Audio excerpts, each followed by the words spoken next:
Li Jian stands there, chest heaving, blood trickling down his cheek. He's out of breath and looking rough. Why is he always in these messes? But right now, he's just catching his breath, clearing his mind. Suddenly, he sees a comforting smile. Is this a memory, maybe? Someone who once meant the world to him. Hey, Li Jian! A woman's voice calls out. He's in a cafe, across from her. You shouldn't space out when someone is in front of you, she says with a grin. He snaps back to the present. Tanks line up, rumbling ominously. Soldiers, jittery and on edge, appear ready for something big. Li Jian's all by himself, against this massive force. Around him, bodies lie scattered. His mind races. I'm sorry, he mutters, facing the inevitable. The command is loud and clear. Fire! Chaos erupts. Explosions echo, fire blooms in the sky. But Jian, he's got power and starts to unleash it. His eyes glow with a fierce light, and he's moving like a force of nature, putting all his energy to a stomp on the ground. This stomp creates a wave of energy. Shards of rock rise up from the ground and completely annihilate his enemies. This is Li Jian, and he is unstoppable. We leave the chaos and go back in time. To the earth in its younger days. A bright sunrise reminding him of his beginnings. How would you define me? Jin asks introspectively. At one time, he was a fish swimming through a river. Another time, he was an eagle, soaring the skies. Once, he was an ant in a massive colony. There was also a time when he was a big, solitary dinosaur. From the time that the earth was molten, to the time it froze, and then finally to the time that it sprouted in green. He was born, lived, died, and reborn countless times. He has lived the lives of many creatures. He remembers them all, each life imprinted on his soul. Then, he recalls a memory of a thunderous bang. An elephant falls to the ground with a large thud. Not again! He exclaims. He was going to die at their hands once again.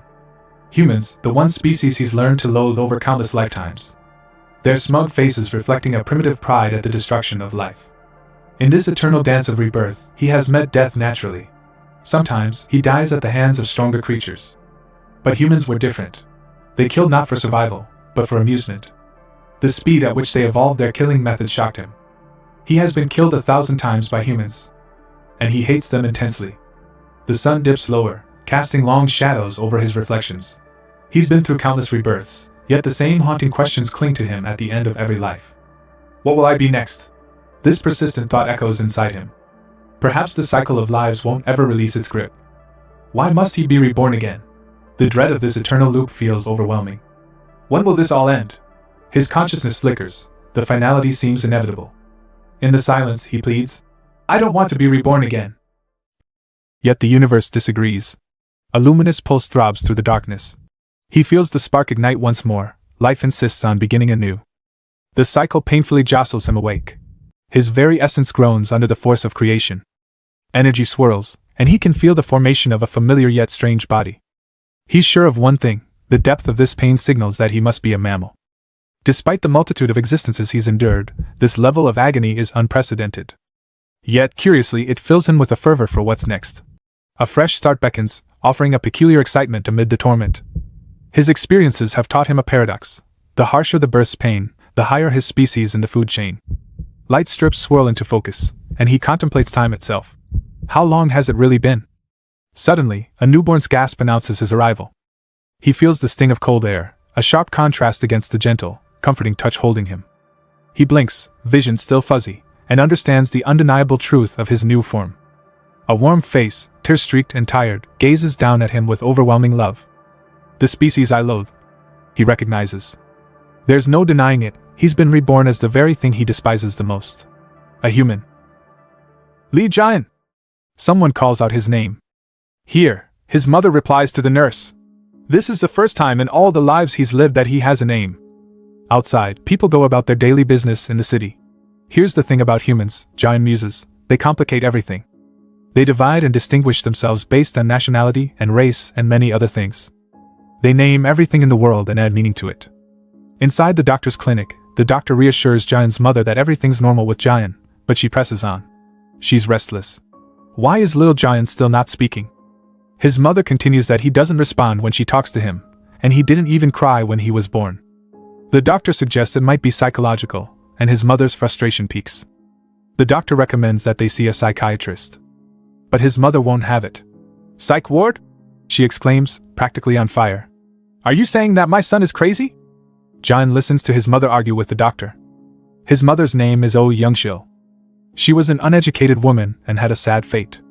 First, she lost her parents to war. And then, in another war, she lost her husband. She was left all alone with a newborn baby. The world was too cruel to her. But she fights through it all, selling veggies and whatever else it takes to make sure her baby survived. Night falls, and Giant lays beside her, calm beneath his mother's hand. She once heard from somewhere that telling a baby good things will help them become a good person. And even if Giant never responded, she always told him how much she loved him. Giant could not understand what it meant, but he could feel the warmth of it. He doesn't mind, because there's comfort in her words. This was something that he had never experienced before. The calm of the night wraps around them as something stirs. Giant listens closely. Ribbits and croaks pierce the air, but it suddenly stops. A person sprints through the night, chased by several others. He trips and falls, landing hard. He falls to the ground, and the other men catch up to him. He shouts at them to let him go. What are you saying? How can we let a communist go? One of the men glares at him. The man fiercely denies this, and they tell him they'll work it out during the investigation. The leader looks up suddenly. He sees Giant illuminated under the moonlight, at the top of a pole, looking down at them with expressionless eyes. The group below looks up stunned. That little boy. Someone mutters in disbelief. Giant's mind is only thinking about one thing. Get down, kid, the leader tells him. Giant ignores him, and thinks, adult humans. They will make the perfect test subjects. The leader's eyes widen. Giant leaps from the pole and glides down. Frog, he thinks. And steadily lands on the ground, just like a frog. The people are freaking out like, what the heck just happened? They're all staring like he just fell from the sky. Suddenly, Giant's got this crazy electric aura, and lightning bolts erupt from his feet. He zooms towards them, like some kind of human rocket, glowing brighter than anyone should in the middle of the night. Cheetah, he calls out in his mind. Meanwhile, the group of people watching is absolutely dumbstruck. Giant's eyes light up with this supernatural glow. He clenches his fist. One of the guys starts to pull out a gun. But Giant's not fazed. The word Argentinosaurus flashes through his brain. Giant charges in, landing a powerful punch. The dude with the gun gets sent flying, knocked out cold. The leader is left standing, jaw on the floor, like, what the hell just happened? Giant looks almost serene, standing amidst the chaos. Yeah, now he's sure. This is an entirely new phenomenon that's never happened in any of his past lives. He's standing there, soaking it all in with this quiet intensity. In this reincarnation, he was born with the powers of all his past lives. Questions are swirling around in his head, though. But why? No answers? Not yet. Just instincts and gut feelings driving him forward. And there's also another sensation he can't ignore. He feels it coming, feels the culmination of everything. He feels that this is going to be the end of a long line of reincarnations. He turns slightly contemplative. There's a finality to it all. This will be his last life. Back on the dirt road, the leader who's barely keeping it together lashes out. He's frustrated, afraid, practically shouting at this child who's somehow more than a child. Yet Giant simply stands there, calm amid the panic. He turns to face his adversary, listening to anger-fueled breathing and feeling every moment, every beat of his steady heart. This is what Giant has been waiting for. A small smile creeps across his face. There's a sense of peace in the knowledge that this is his last life and he can finally die. As Giant stands over the fallen man, the others watch him with shock and horror. Giant fidgets with his finger, observing the dead goon. The other man, that was being chased, is terrified. Giant remains unperturbed, standing firm in that strangely red outfit. Suddenly his eyes dart to the side. The thug leader yells, flinging a punch wildly, and Giant is thrown to the ground. He pauses for a moment trying to understand what just happened. The leader, now out of breath, watches him. He's shocked when Giant struggles to pick himself up. If I'm not concentrating, my body is just like any other human's, he analyzes. The thug flinches seeing Giant massage his face as if it was nothing. Giant turns with cold, emotionless eyes. The thug's in disbelief. What the? He mutters as fear cascades over him. He goes in for another punch. But Giant is prepared this time. There's a heavy bash. The thug's reaction is like he's seen a ghost. His hand hangs useless in front of him. It looks broken. The thug collapses, wailing. It's not a pretty picture. Turtle, says Giant in his mind, his eyes glowing an eerie blue. Suddenly, he grabs the thug by the neck. The thug is powerless as Giant squeezes. The thug trembles, eyes bugging out as if the world's closing in. Chimpanzee, Giant whispers, as he harnesses the chimpanzee's strength in his grip. There's an aura around him, fierce and unwavering. The thug loses consciousness, life draining from his eyes. Giant realizes that if he concentrates hard enough, he can be anything he wants. His eyes glow fiercer from this realization. Suddenly, a few bangs ring through the air. One of the men has picked up the gun and has fired at him. One bullet hits Giant's side. Giant stares blankly at the man, whose face is just pure terror. Giant begins to feel weak and falls to the ground. I let my guard down, he thinks. A few seconds pass, but Giant doesn't get up. The man, hands still trembling, lowers the gun and eventually drops it, feeling that the danger has passed. He can barely hold in his terror anymore, and he bolts, screaming his head off. Seeing this, the last of the goons also decides to run, leaving Giant motionless on the ground right next to the other bodies. The sun begins to rise the next day. Suddenly, there's a flicker of life. Giant's finger twitches. Through the haze, he pushes himself, slowly, painfully. With exhaustion draped over his slight frame, Giant struggles to get up. But it's too much, and he flops back to the ground. I got shot by that weird thing again. His thoughts stir. He reaches for his wound, sticky and raw. He muses that his organs have ruptured.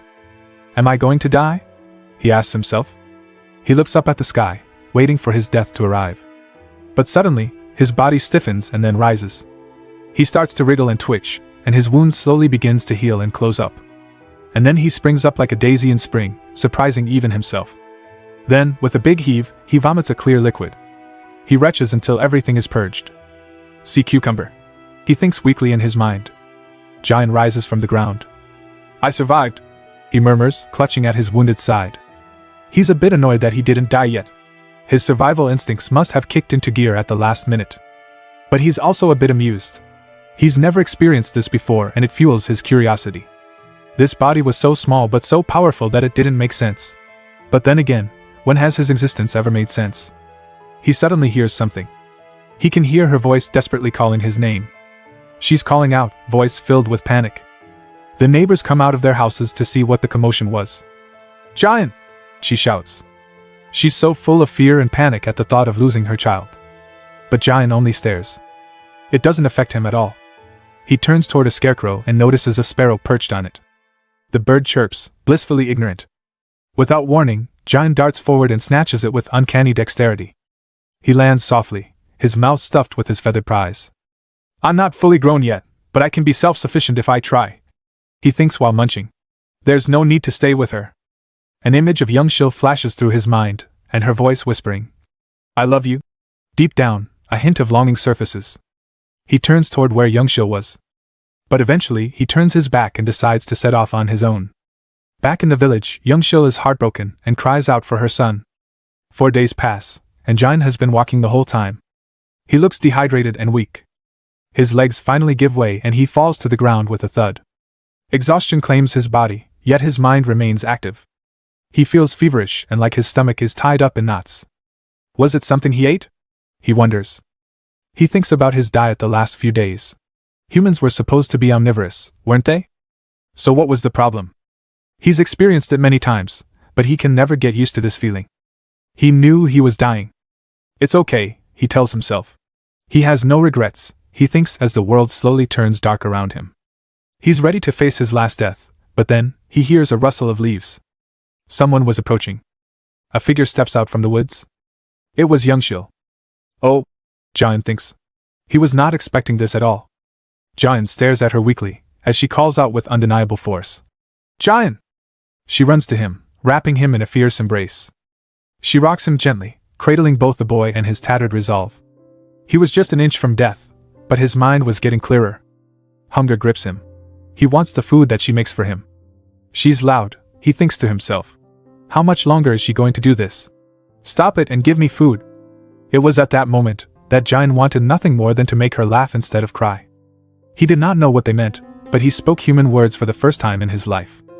Her eyes widen and the tears stop. He spoke the words that young Shil always told him with a warm smile. I love you, Giant says. Her face scrunches up, ready to cry again. Giant smiles at her weakly. But against his intentions, the uneducated and unfortunate young Shil, no, Giant's mother, cried and cried for a long time. Giant rests softly against her, His face is battered, yet there's a quiet peacefulness in his gaze. That day, staring at the sunset while wrapped in his mother's tight embrace, Jian thinks that this sunset, among all the other sunsets in all his other lifetimes, was the most extraordinary and beautiful sunset of all. Let's stay like this for a bit longer. Just until I can survive on my own, Jian thinks. We jump into a police station interrogation room. Some dude's trying to convince the cops a little boy caused all this chaos. He's swearing up and down that he killed the kid. The detectives are grilling him, wanting to know how only Detective An's corpse ended up at the scene. What happened to the kid? The man didn't have an answer for that. The man tells the detective that he was sure he shot him. That's right. You shot Detective An. His interrogator counters. The man vehemently denies this. He pleads to the other detective at the scene. Why are you just standing there? Say something. It's the other detective. He's in a neck brace and an arm cast.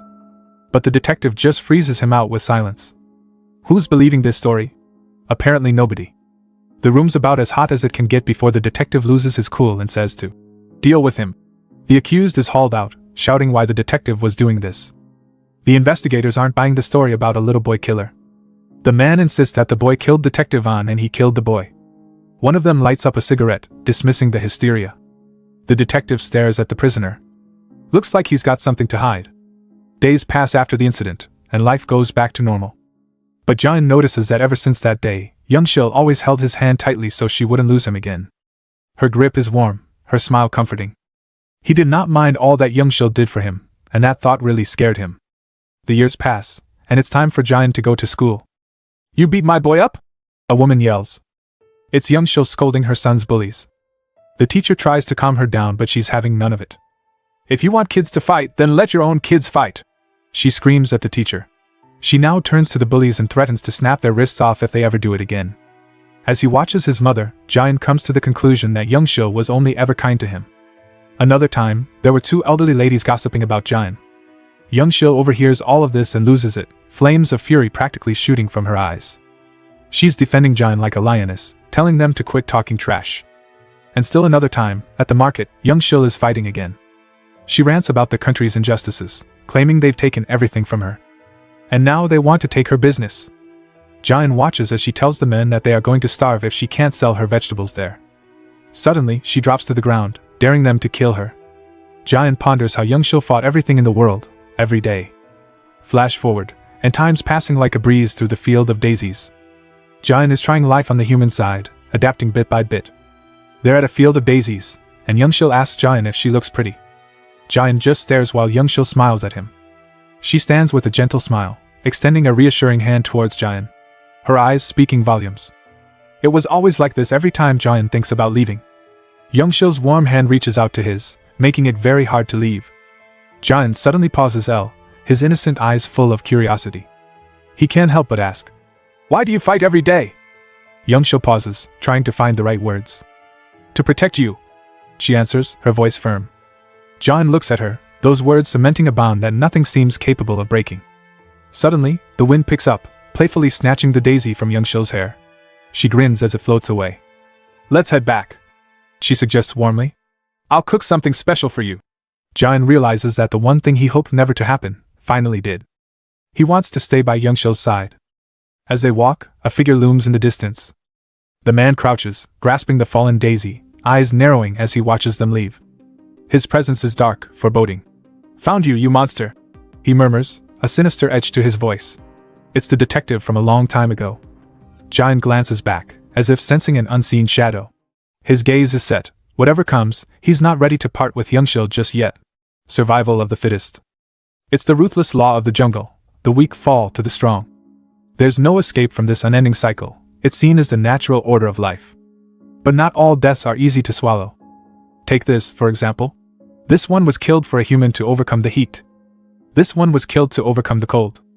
This one was killed in the name of science and innovation. This one was killed to carry money. This one for bragging rights. And sometimes, even for boredom. It's pathetic, Jian thinks, while staring at the humans down below. Still, life keeps turning. Jian is now 12 years old. He's fishing for food from the stream. He has assimilated into human society. His neighborhood has been changing rapidly over the years. Roads were built, and buildings began to grow taller and taller. However, it's not all sunshine and development. Industrial smoke rises, polluting what was once a crystal-clear stream. Factories by the river outside his home paint a stark picture of progress. Jian arrives at his house. Inside, Youngshil lies in bed, unwell. It's mealtime. Jian takes a bite of food, and immediately a frown sets in. He spits his food out, much to Youngshil's confusion. "Why'd you spit it out? Does it have bones?" she quizzes. His instinct just rebels against it. Youngshil scolds Jian. She explains that these fish aren't easy to catch, urging Youngshil not to be a picky eater. Jian can't be convinced to eat. "No," he says. Youngshil is momentarily flustered but shrugs it off. "Fine, it's your loss," she says. She starts eating Jian's share. Jian looks on, and in hindsight ponders that he should have stopped her from eating it too. After the meal, Youngshil is back in bed, and Jian is tending to her. Youngshil watches him and gives him a brave smile, but Jian doesn't smile back. He stands up and Youngshil asks, "Are you going to school?" Jian only nods. "Enjoy your day, my boy," she warmly wishes. Outside, back in a bustling town, life moves forward. People interact, vendors call out, children run around. It's a scene of vibrant normalcy. In one corner of town, Jian has set up a stand and is selling apples. He ponders many things while selling.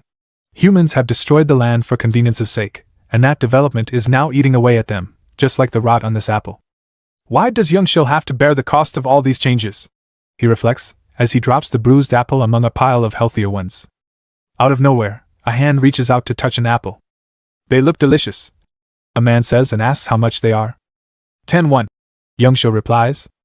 The man bites into one with a loud crunch, remarking how expensive it is while savoring the taste. The rules humans make, like laws, are supposed to keep things in check but often just mask differences. In the past, he broke a rule, an unbreakable one. Murder. Jian stares into the eyes of the detective. His eye flashes in recognition. The detective tells him he wanted to stop by earlier, but he wanted to see how monsters like him grew up. He's got that mocking smirk, asking Jian why he was pretending to be human. Jian remains silent, unfazed. The detective remarks about how Jian still has nothing to say, and orders his men to get him. A crowd has now gathered, curious to see the commotion was, and why they had to lock up a boy in handcuffs. The detective's men wonder if they can really take a boy in like that. The detective declares that he's being arrested for being a spy. Jian remains emotionless. "And if you're a spy," the detective says threateningly, "your mom is also a spy. My men are on their way to your house now." He says this with an evil smile. Jian's eyes widen at this news. The detective cruelly drops that his mom was sick and will probably not endure their interrogation, suggesting torture would be involved. Suddenly, something cracks inside Jian. Energy swirls around him, visible to everyone. The man notices this too, but stays collected, curious yet cautious. "Step away from him. You could die," he warns his lackeys. They exchange looks, confused. With a forceful stomp, Youngshil shatters the ground. The street rumbles, leaving the crowd bewildered and unsure.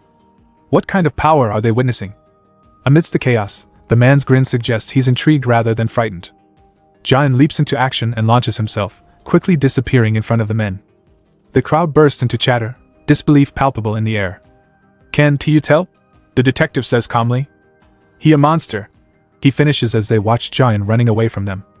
Jian recognizes him as the man who called him a monster back then. That man has severely underestimated him. He has no clue what Jian is capable of. It was this exact day that humans had triggered a tremendous disaster. We jump forward into the future, in a sprawling city. Li Jian stands lost in the urban jungle. Despite humanity's physical weakness, they hold the top spot on the food chain thanks to one key trait: communication. Precise and detailed communication has enabled humans to form societies and develop at a fast pace. Jian ponders this as he moves through the bustling crowd, almost invisible despite the chaos around him. He reflects that there are words embedded within him too. Words that he can't forget. He recalls his mother's last moments, and wonders if they're a blessing or a curse. We move back to an earlier time in Jian's life. He's running barefoot through a stream, away from the policeman, and towards his mother. His pace quickens, sprinting faster, leaping through the air like a superhero. He lands on a dirt road with a thud. With determination, he activates his legs with a spark, and he sets off again with intense speed. Meanwhile, back at the police station, a pair of detectives are having a smoke. "Are you okay?" one of them asks. They chat about how crazy it is to call a 12-year-old a North Korean spy.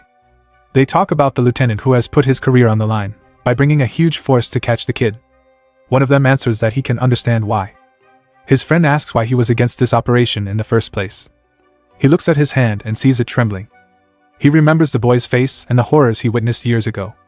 "It's because I'm scared," he tells his friend. At that moment, in Jian's home, the police have the house surrounded. An order to drag her out echoes through the air. They start knocking at the gate. Jian comes flying in, arriving just in time. He lands behind them with a thud. How did he get here so fast? They turn around and find an exhausted but defiant child. Jian looks up at them with a glare.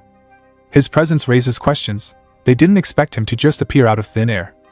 Wait, was he the kid who lived in this house? Jian nods. Yes, he's the kid they're looking for.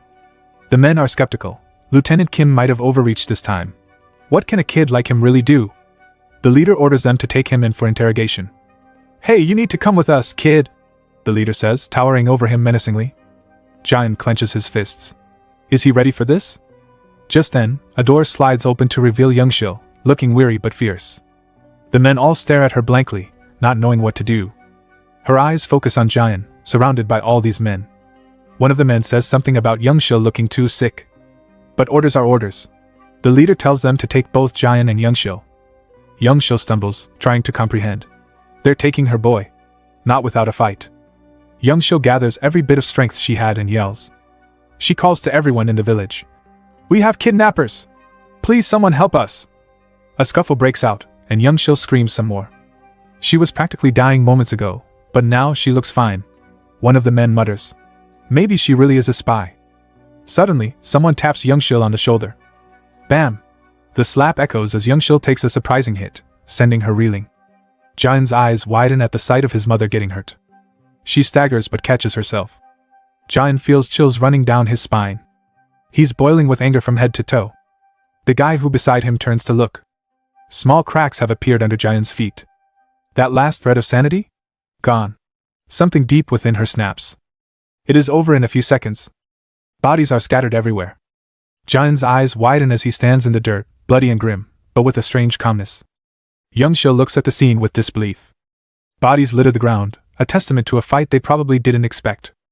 Youngshil, on her knees, calls out, "Jian!" her voice breaking. Tears mingle with dirt as she looks at him, a strong yet vulnerable expression. The distance between them seems so great.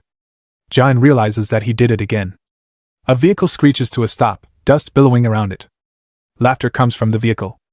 It's the lieutenant, thinking he's won some twisted game. Jian turns, his face emotionless, still in rage mode. "What did I say? I told you he's a monster!" The lieutenant triumphantly exclaims, pointing at Jian as the kid just stands there. He warns his men not to get too near or else they'll end up dead. Jian clenches his fist, anger simmering under his calm facade, ready to face off with his next opponents. Suddenly, Youngshil approaches, and puts herself in front of Jian. "I'm the one who killed him!" Youngshil screams, trying to redirect the blame. This fierce woman, who seemed weak moments ago, stands strong, ready to protect. Her voice cracks. "My boy did nothing wrong. It was just me," she screams. The soldiers are surprised. Youngshil, who barely has the strength to keep her food, is now a force, yelling at the top of her lungs to protect her child. Why? Jian wonders to himself. Images of happier times flash through his mind, a past with more sunshine and fewer fears. Jian clutches his chest, overwhelmed, feeling the burn of both anger and love. He looks at Youngshil, desperate and driven to save her child. A tear trails down his cheek. The answer becomes crystal clear in his mind. To protect you. Jian, who had never shed a tear his whole life, now had tears flowing freely down his face, knowing that his mother would lay down her own life just to protect him. "I'm the one who killed him!"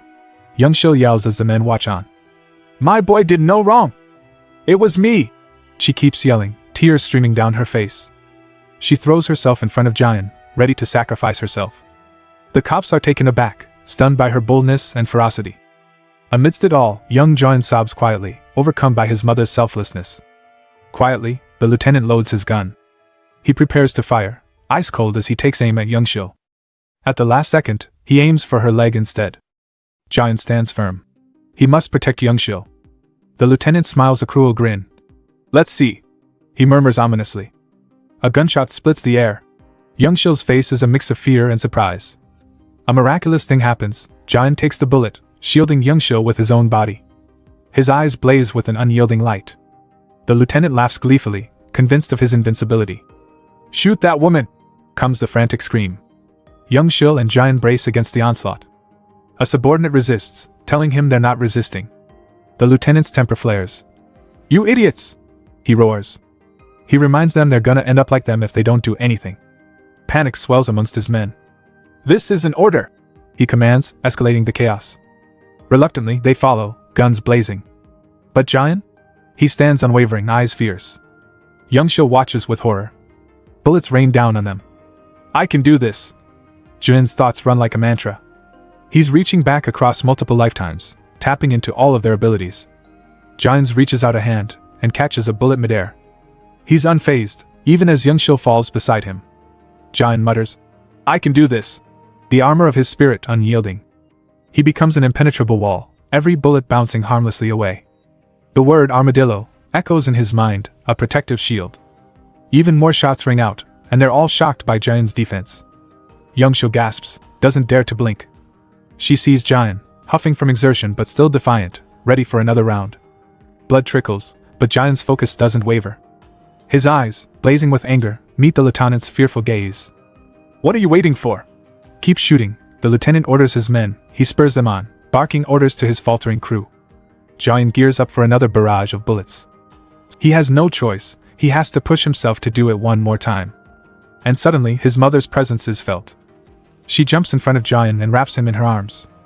The lieutenant is surprised. Young Shil has now placed herself in the line of fire. Giant's eyes widen with horror. It's fine, honey. She reassures him tenderly, her voice a balm to his weary soul. Tears form in Giant's eyes as he realizes what's happening. The bullets hit, and Young Shil is thrown back. Powerless to do anything, Giant watches the horror unfold in front of his eyes. Finally, his mother falls to the ground. He's a mess, scratches and blood cover him, and he's trying to get out that one impossible word, Mom. Young Shil is still conscious. She reaches out a hand and touches Giant's cheek. Her eyes slowly flutter open, looking right at him. In Giant's mind, memories flash, a tender moment with his mom, her smile gentle and reassuring. They share a gaze, two souls tied together by love and heartache. His tears fall, one by one, tracing down his cheek, reflecting the agony inside. Slowly, Young Shil's hand lowers and drops, as her last bits of life fade away. Above, the sun sets on another day, and the world turns just like it always has. But for Giant, this day will forever be seared in his memory. Suddenly, there's darkness. And a small drop of water creates ripples. Young Shil opens her eyes. She's somewhere else, a dreamlike realm. Young Shil blinks, confused, thinking, what is this? Heaven? She turns, and sees a younger Giant before her, crying like the world's ending. But her smile cuts through his storm, soft, warm, just like home.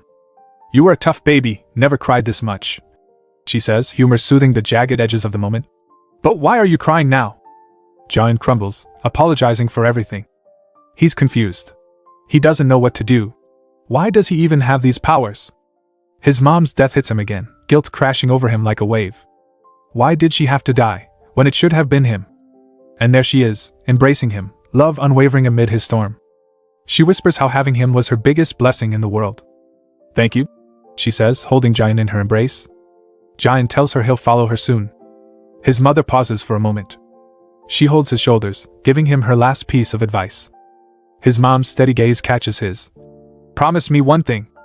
Giant's eyes widen, clinging to that moment, listening to his mother's words. Her lips move softly. He nods at his mother's words. Suddenly, he's back in reality, his mother's body cold beside him. Giant! His mother's last words echo in the fading light. His grief burns through tears, raw and intense.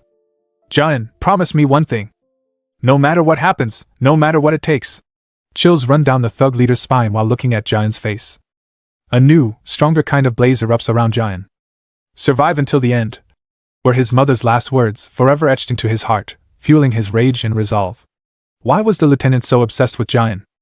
There are multiple reasons, but the answer was simple. Arrogance. Humans are so confident about their abilities to understand everything. So they fear what they can't explain. That's why they try to eliminate anything different. Young Shil now lies lifeless on the ground. Her last words echo. Survive until the end. Giant feels the loss deeply. He can't do it. He can't fit in and live with these despicable humans. Survive until the end. Sticks like a mantra. To fulfill this wish, he might have to hurt, or even kill humans again. He remembers the dream where Youngshil was comforting him through tears. No matter what it takes, survive until the end, Youngshil tells him. And now, Youngshil is lying dead in front of him. Giant chokes back tears, but determination hardens his face. His enemies recoil in surprise. But suddenly, Giant bolts, leaving the scene behind. His mission's clear: stay alive at all costs. He is going to survive. He lands deftly on the rooftop, casting a defiant look back. Below, the gang freaks out. What the heck are you doing? He's escaping, the lieutenant shouts. They scramble into their vehicles. He's weak right now, the leader insists. It's now or never. Giant just keeps running, a blur against the sunset sky. A car spins into chase mode, tires ripping through wildflowers. But Giant races through the flower fields, with the truck following close behind. Once again, memories of peaceful times with Youngshil among these flowers flash through his mind. Giant keeps on running. The field stretches on endlessly, but he keeps going, until finally, he slows down. As the car closes in, an inevitable confrontation looms. The lieutenant's at the wheel with a crazed look in his eyes. The truck screeches to a stop. The gang taunts him, thinking they've got him cornered. You think I would run? Giant asks. He just couldn't do it at the village, or else his mom would get hurt.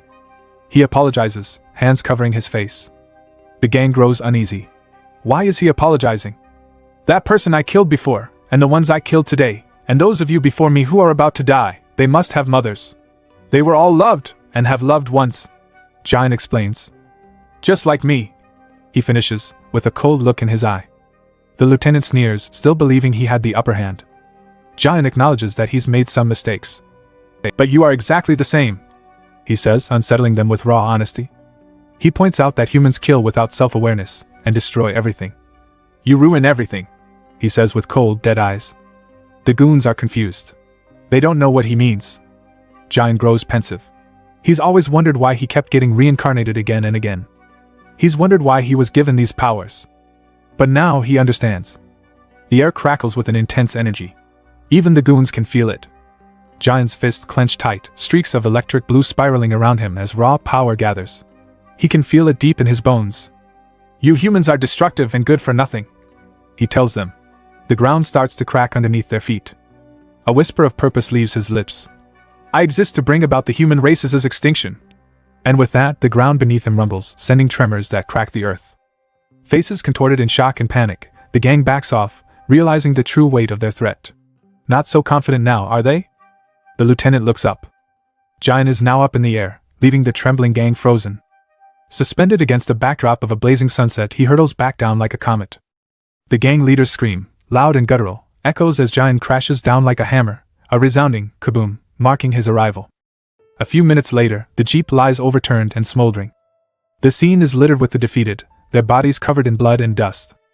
As the sky wears a hue of twilight, Giant approaches. He looks down at the carnage. As the gang leader lies bloodied and beaten, he gasps. I knew it. I was right. You have to die. Even now, he calls Giant a monster, insisting he should never have existed. Giant, expression inscrutable, acknowledges the truth in their words without flinching. He steps closer to the lieutenant. You're right. You should have killed me, he mutters. The lieutenant looks up at him, gasping for air. Standing before the fallen leader, he leans in, words sharp and cutting. But you failed. And for that reason, Giant begins, while raising his hand. The lieutenant's eyes bulge in horror. Not a single human in this world will be left alive. The lieutenant screams in horror. As the blow lands, the noise echoes loud and final, thwack. It's nighttime now. In the dark solitude, Giant walks. He carries a figure gently in his arms, his steps deliberate, under the moon's watchful eye. Youngshil rests cold against his small frame. Lost, without direction, Giant trudges on. Perhaps it was because of exhaustion, but he could almost hear Youngshil's voice whispering through the night. Scenes flash through his mind, memories of a gentle smile, words of comfort, warmth shared in another life, and finally, he remembers the day he was born. He's heard these words from her 1,000 times throughout his life. I love you. And it was then, in the dark solitude, that he finally responds, me too. The Giant trudges through grass, feet stained and worn. A dark depression has settled upon him. He thinks about the 10 years he spent with his mother. Time meant little to someone who's lived eternally. Yet, those years held everything. His mother, her love was a gift he'd never known before. It was the happiest he had ever been in all his existence. Right now, each step is heavy with grief. He can't help but blame himself for her death. No life, or death, had ever been this painful. His mother's words echo. Survive until the end. Her voice, still a guiding comfort. He pauses, but knows he must move forward. Each step, a reluctant obedience to her last wish. Okay, he murmurs quietly, and faces another day. The days pass and winter comes. A hunter lies in the snow, rifle in hand. A pheasant sits unaware, inviting the hunter's aim. With a sharp raise, the hunter's about to seal its fate. A loud bang, the bird's flight turns fatal. The hunter laughs, victory in his voice. Then, something odd. Giant stands there. The hunter is confused, startled by this boy in a rugged state. Hey kid, the hunter calls out. How did you get here? These are hunting grounds and it's dangerous. Giant remains silent, observing the lifeless pheasant. First time seeing one? The hunter asks, excited by his catch. Giant coldly questions his pride. A twitch in Giant's hand signals something stirring. His eyes glow with an otherworldly light. Where are you parents? He asks, oblivious to what was happening. Giant's shoulders sink as memories rush back. They're dead. He finally responds in a small voice. The hunter, quiet, takes a step closer. Well, it's winter, he says and wraps his coat around the boy. Curiosity and concern tug at him. Aren't you cold? Giant is speechless at the unexpected kindness. The hunter takes Giant's hand. Let's go to my house, he says. They head home, a modest house nestled in snow. Mother! I'm back, announces the hunter. She braved the cold to greet them. He scolds his mother for being outside when it's too cold. But first things first, the boy needs a bath. You stink, he quips. Inside, a warm meal awaits. Pheasant sizzles on the grill. This looks great. They chat, eager to dig in. Giant sits quietly. Loud noises break the moment. Construction sounds, the hunter explains, from the mountain next to them. Risotto or something? Giant, deep in thought, barely registers it. Suddenly curious, the hunter asks Giant about his journey. How'd you climb all the way to the top of our mountain? Giant just says I walked. Simple. Honest. The hunter nods, assessing the situation. There's nothing here, he admits. It wasn't a good environment for a kid to grow up in. Plans form to bring Giant to the village at the bottom of the mountain. They'll find someone to take Giant so he can go to school. Giant eats slowly, savoring the warmth and normalcy. The hunter gently scolds him, playful but firm. With a wide grin, he jokes that maybe they'll teach him some manners in school. Giant stands there, eyes wide. He doesn't say a word, just absorbing it all. The night sky spreads above, deep blue and dotted with stars, casting a serene but chilly vibe over the hunter's house. Giant stares at the photos scattered around the house. A husband and wife, looking formal and stiff, holding a baby. The next image is brighter, a father and his son setting off while the mother watches, smiling. A formal portrait of the man, wearing a suit, looking all serious. Lastly, it's the hunter and his mother, together. But now they're fast asleep. The hunter is sprawled out, snoring away without a care. His mother snoozes peacefully on the other side. Giant's just staring at the box beside the man's portrait. He's all tucked in, nice and cozy, between the hunter and the granny. This is a new feeling for Giant, and he takes everything in. The next morning, they're all outside, preparing to set out for the village. The hunter and granny exchange glances.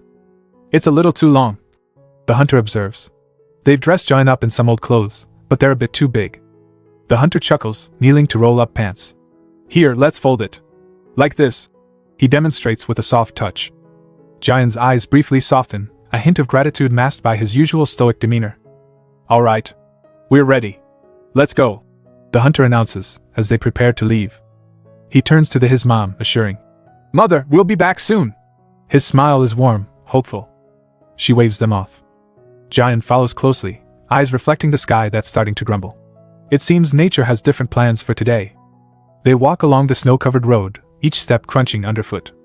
Giant, deep in thought, suddenly asks, Your mother, she doesn't seem to talk very much, sir.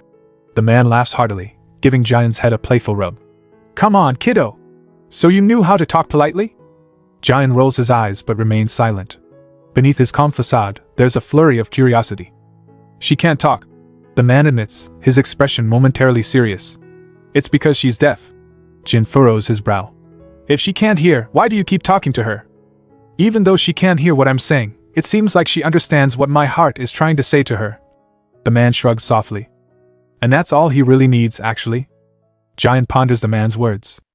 Just then, raindrops begin to fall, slowly at first, but rapidly escalating into a downpour. "Oh no, it's raining!" the man exclaims, a hint of worry in his voice. The rain shows no signs of letting up. He suggests they find cover, leading Giant to a nearby shelter. Both of them were unaware that they were right underneath the construction site. "Who would have expected rain like this in winter?" the man remarks as they waited out in the small cave. Suddenly, the earth trembles. Too many trees were cut down for the development, leaving the ground unstable. It gives way, a sudden, violent collapse, right on top of where Giant and the hunter were sheltering. The landslide is over in minutes. In the aftermath, they find that the man is pinned underneath the landslide. Giant was luckier as he was thrown a few meters away. The man coughs, spitting out mud and rainwater. He's bleeding really badly. "Are you okay?" the man's voice asks, barely audible over the storm, putting Giant's safety over his. Panic fuels Giant as he dashes towards the man. He digs frantically, mud flying everywhere. "Oh dear!" the man sighs weakly. Giant yells, "Hold on! I'll get you out of here soon, sir!" But the man is fading, his breath shallow. "Mother!" he gasps, calling out for his mother during his last moments. Giant looks on in shock. His head droops, spirit waning. Giant stands frozen, helpless under the deluge. The rain continues unabated, a relentless drumbeat on the earth. Giant stops digging. He knows it's futile. He remembers what the man was telling him. That there was construction going on over at the next mountain. He stares up with sadness at the sky. The man's voice echoes back to him. "What did they call it? Risotto?" The storm shows no sign of stopping. Giant slowly trudges along the muddy path, with the hunter's body on his back. He clutches his coat tighter, the weight of the situation pressing down on him. Somewhere up the road, a lone figure stands. It's the grandmother, waiting for their return, umbrellas in hand. Her eyes widen in shock as she takes in the scene. Her steady gaze lands on her son. The umbrella slips from her fingers, hitting the ground. At that moment, the rest of the world fades away, except for her son and the boy. It's the day after the storm. The sun is out and the skies are clear. At the house, Giant is quiet, lost in his thoughts. He stares out the window, mind swirling with the previous day's events. His eyes close, shutting out the world for a moment. Memories surface of the policemen at the village, the rage he felt towards them, and their final destruction. If he were to be honest with himself, he was just venting his anger that day, when he made a vow to eliminate every single human in the world. He was still thinking about it. But something keeps him hesitating. He wasn't sure if it was the right thing to do. He ponders some more and another memory surfaces. It was a memory of his mom looking at his exam paper, which was left completely blank. His mom's not taking it well, asking if he's illiterate like her. Giant, in his usual cool demeanor, just says, "I didn't know the answer, so I left it blank." Her advice?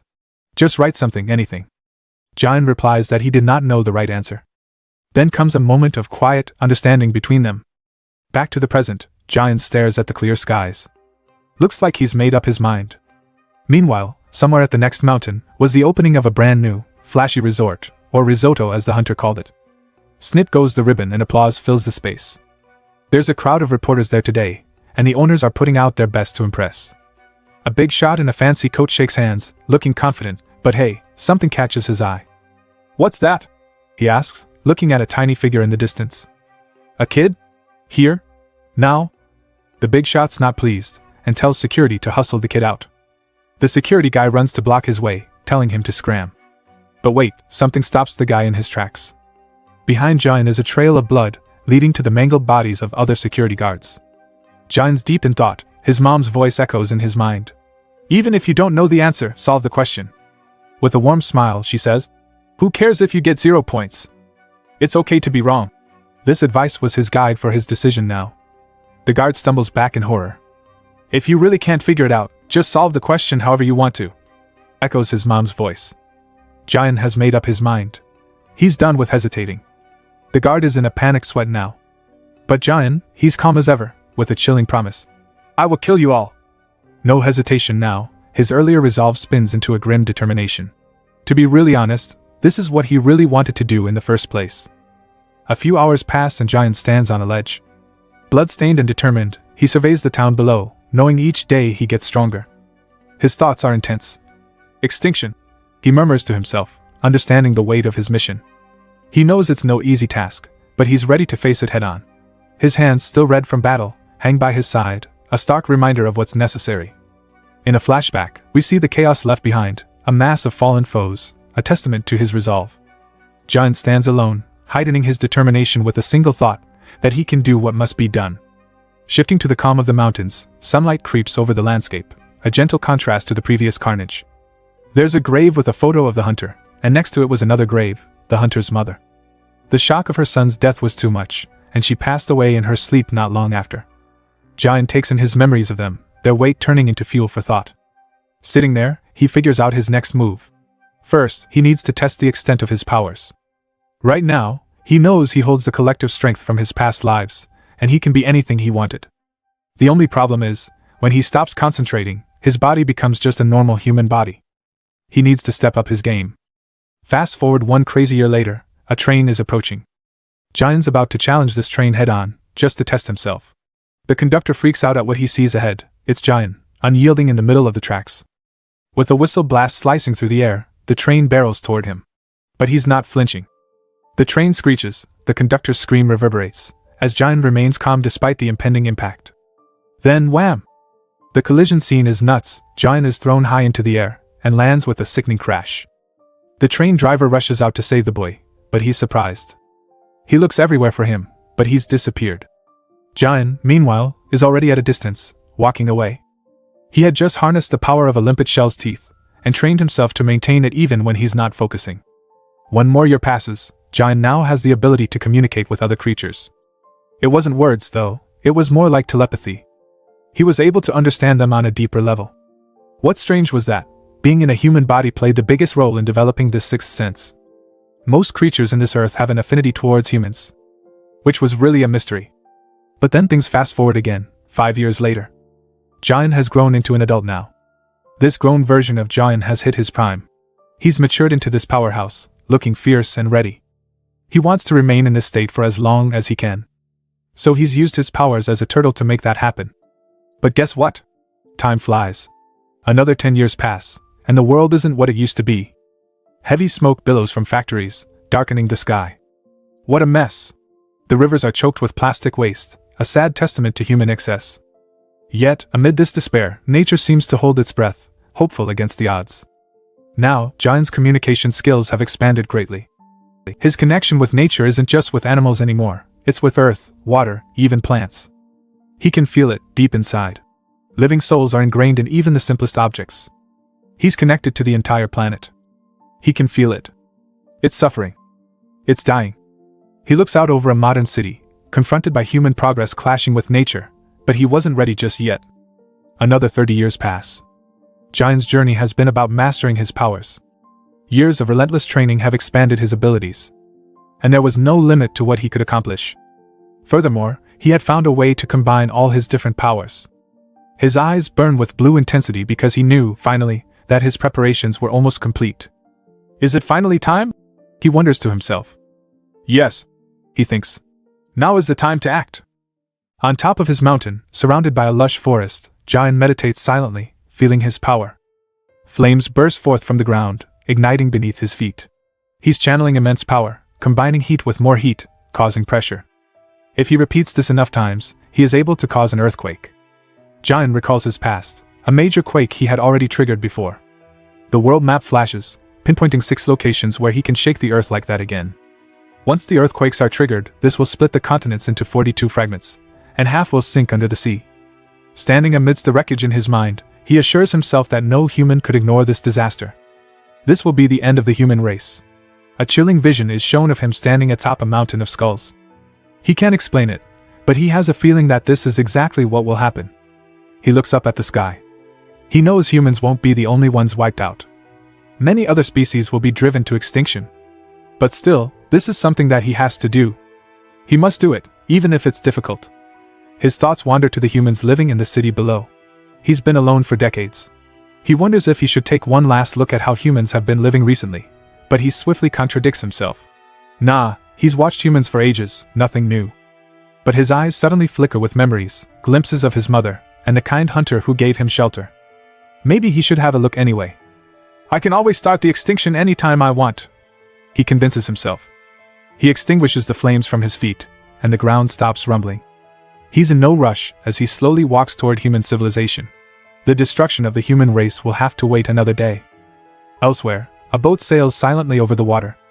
Soon, he's on a beach, but it's littered with careless human leftovers. He's in a lush forest, but it's still full of humans. He realizes that no matter where he goes, no place has managed to escape the touch of humans.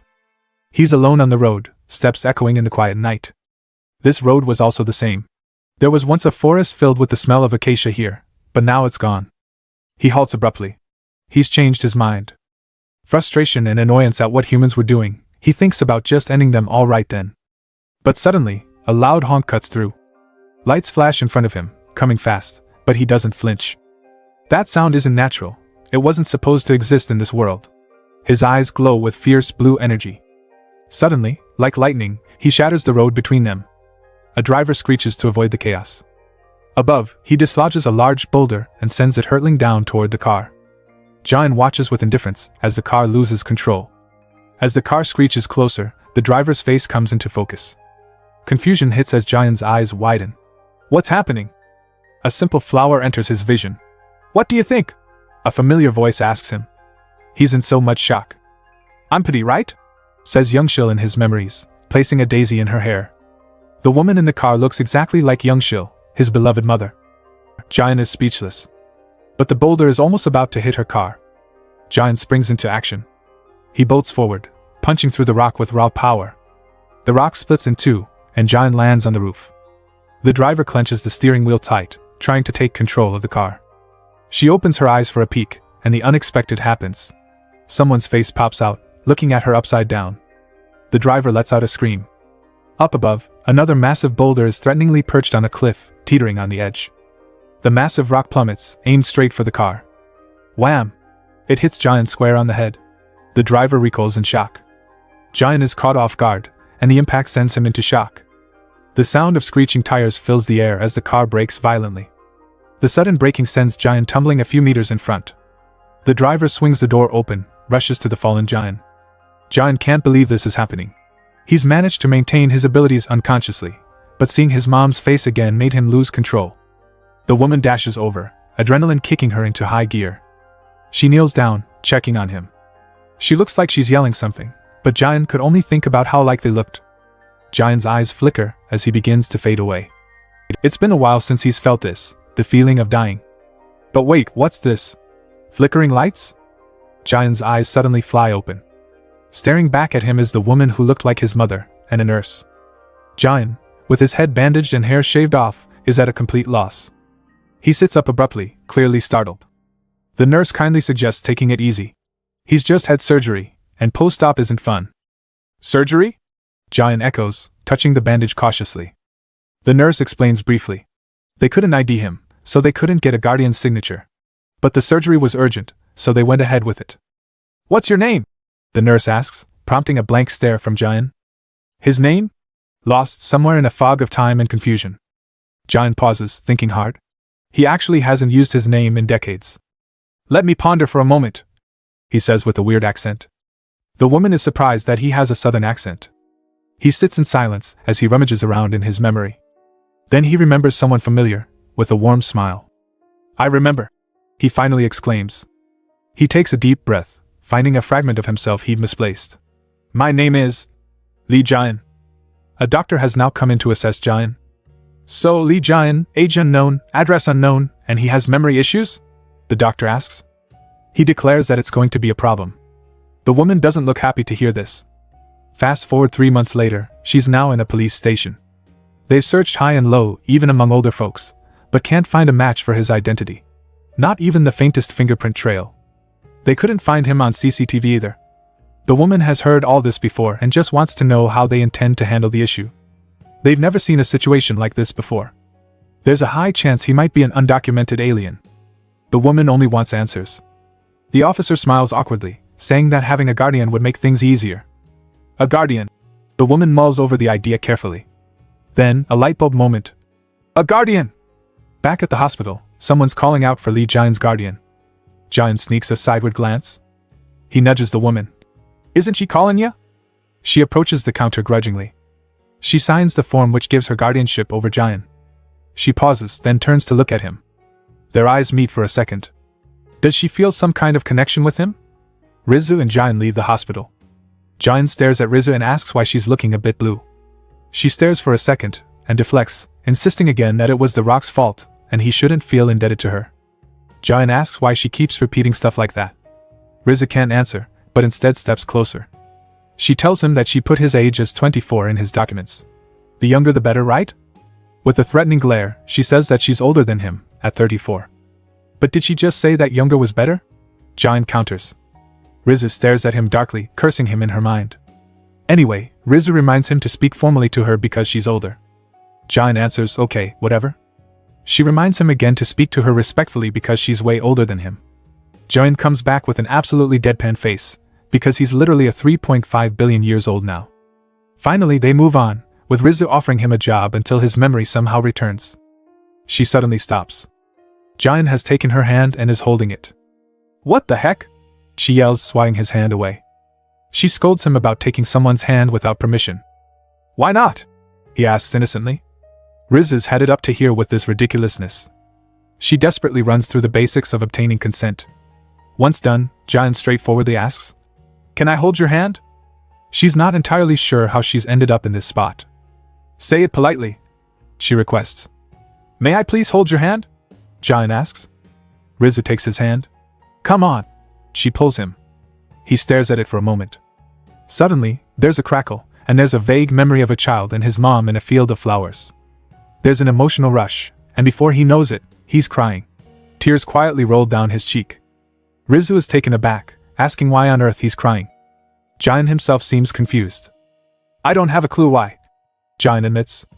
Meanwhile, in a few steps away from them, a planter box of vibrant yellow daisies were glowing brightly.